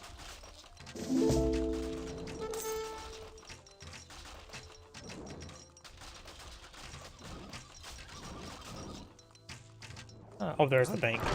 Got a villagers idle here as well. Japanese player has 44 units versus the army of 33, with 6 of them being militia at 1 health. More sentinels have been queued on up.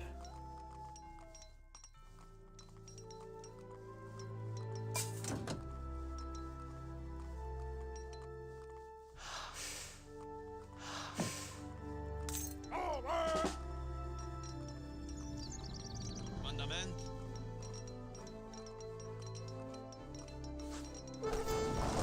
Flame arrow does get a bit of damage there. Commandant.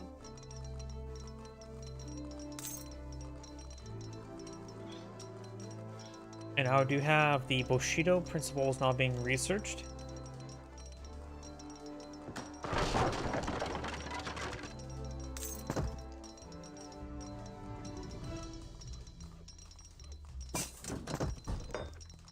Looks like he has gone for Japanese isolationism at the moment.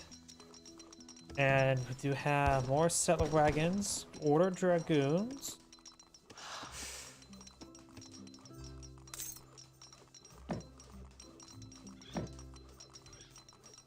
Going for more crossbows as well. And now we do have another wonder being deployed. Japanese going for H4. He's going for the shogunate.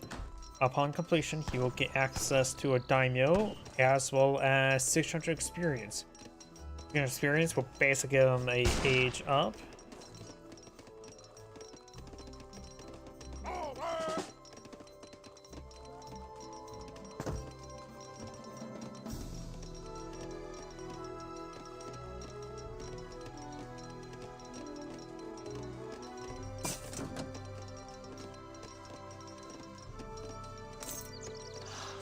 And now we do also have the flintlock research. Steel bolts on the way. That will greatly help us crossbows. They're currently veteran.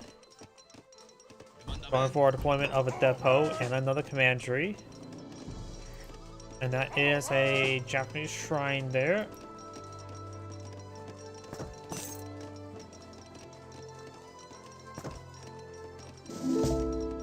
Hey. And now his crossbows will do ×2 damage versus infantry. Now they'll do 42 damage per shot. The supposed musketeers have 41. Flamerose will get some good damage. I've got a handful of Yumi archers not pulling the field. The mounted archers and the Naginata riders push way forward. I must move. They're starting to fall back there. More crossbows being pulled on out. Very nice. Naginata riders push way forward. Crossbows are running a little bit farther back. Good. Now he does have a depot.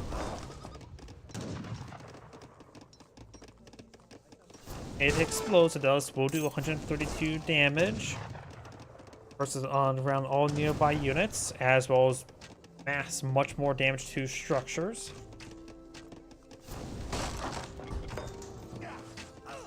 Crossbows push forward.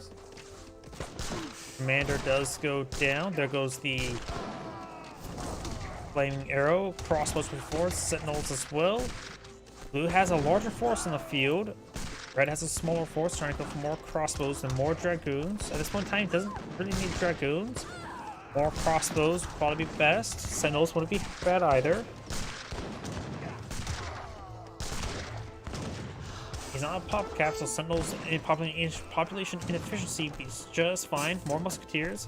He's now got the honor Ashigaru, so now his musketeers are now honored. Guard various, as he is of course age up ahead. He also has quite a bit of food stored up, as well as a bit of wooden coin. His opponent right now has not any food being cooked on the up. So just trying to torch down these shrines. There's a loose moose there he can perhaps collect up in the meantime. And the shrines are preventing him from collecting up any more food. That's why the Maltese has no food at the moment. He simply can't collect any at the moment. Knights of Rhodes now being deployed on the field. Getting some hospitalers for each commandery, so he doesn't have a whole lot at the moment. You'll get perhaps 6, maybe 9. All depends if this outpost commandery goes stays alive. Looks like it won't.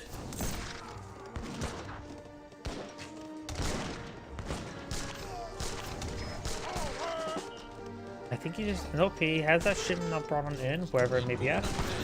There's the Hospitalers, which are a excellent melee infantry unit. Like Samurai, they are a good melee infantry unit with AoE.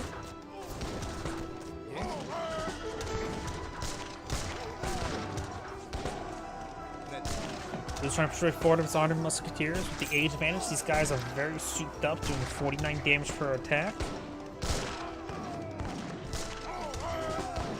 More crossbows being brought on in. And blue's now being forced back. We got Army 55 from the Maltese versus the Army of 35. The flame arrows have not been pushing the way forward. Hospitalers are trying to charge the way forward to overrun the flame arrows. They are get one. They won't get a second one, however. Sentinels trying to push way forward. Crossbows focus down the flame arrows. Oh, spread the damage there. He needs to grab half of them. Does overkill one by a significant amount. He does not kill the other one. Getting another free shot there.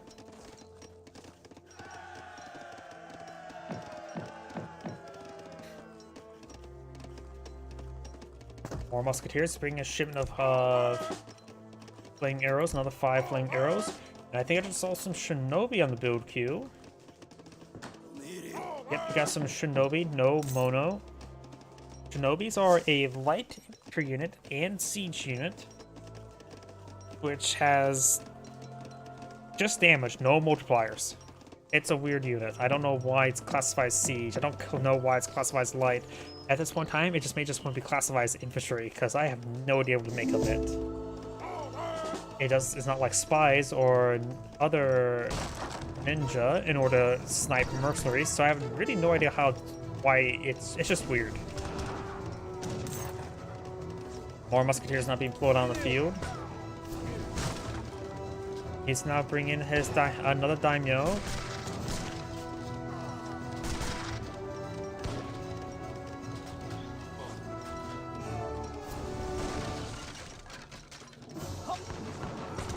Musketeers pushing way forward. That's good damage. Shinobi mixed on in. Hospitalers charging the way forward. Crossbows getting some good damage, but they won't do bonus damage to the Shinobi since they're not classified as heavy. We now have Digital Researcher, Patty Threshing, more crossbows, as well as the Infantry Blast Plate. Weave.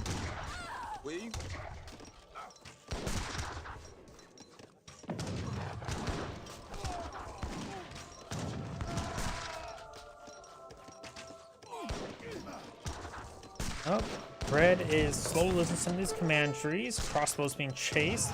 But this is more of an engagement he can counter with. More hospitals here. Hospitals are dirt cheap, so they're easy to deploy on the field.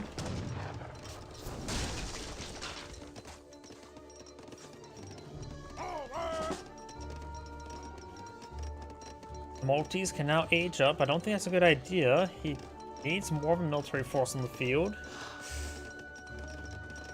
Japanese player is, of course, in great position. Got some multiple daimyo. More flaming arrows as well.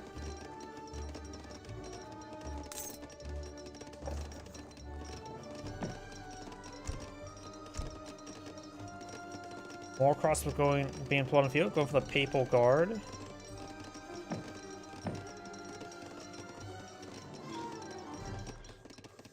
He is going for some mills down here, going for a sneaky expansion point there to be a bit more safe. More crossbows blowing the field, but now he's realizes a massive number of Ashgar musketeers. 24 crossbows are here versus 49 musketeers and 9 shinobi. Shinobi pushing forward. They do have 14 range.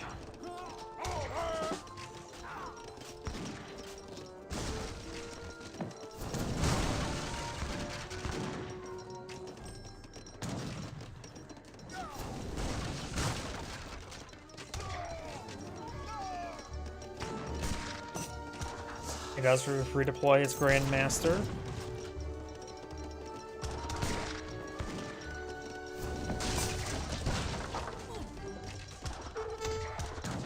And now more Musketeers also being pulled on out.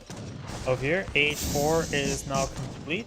The Papal Guard did not deploy anything over there. Don't see anything deployed over here, so I'm not sure what actually deployed out. Bonjour. Oui. Prêt. Ordre. Oui. Crossbows started stepping away. Now going for his Arbalist upgrade, an upgrade to his crossbows. He has plenty of population housing space and needs a lot more food, however. Musketeers overrunning. Arbalists are now complete.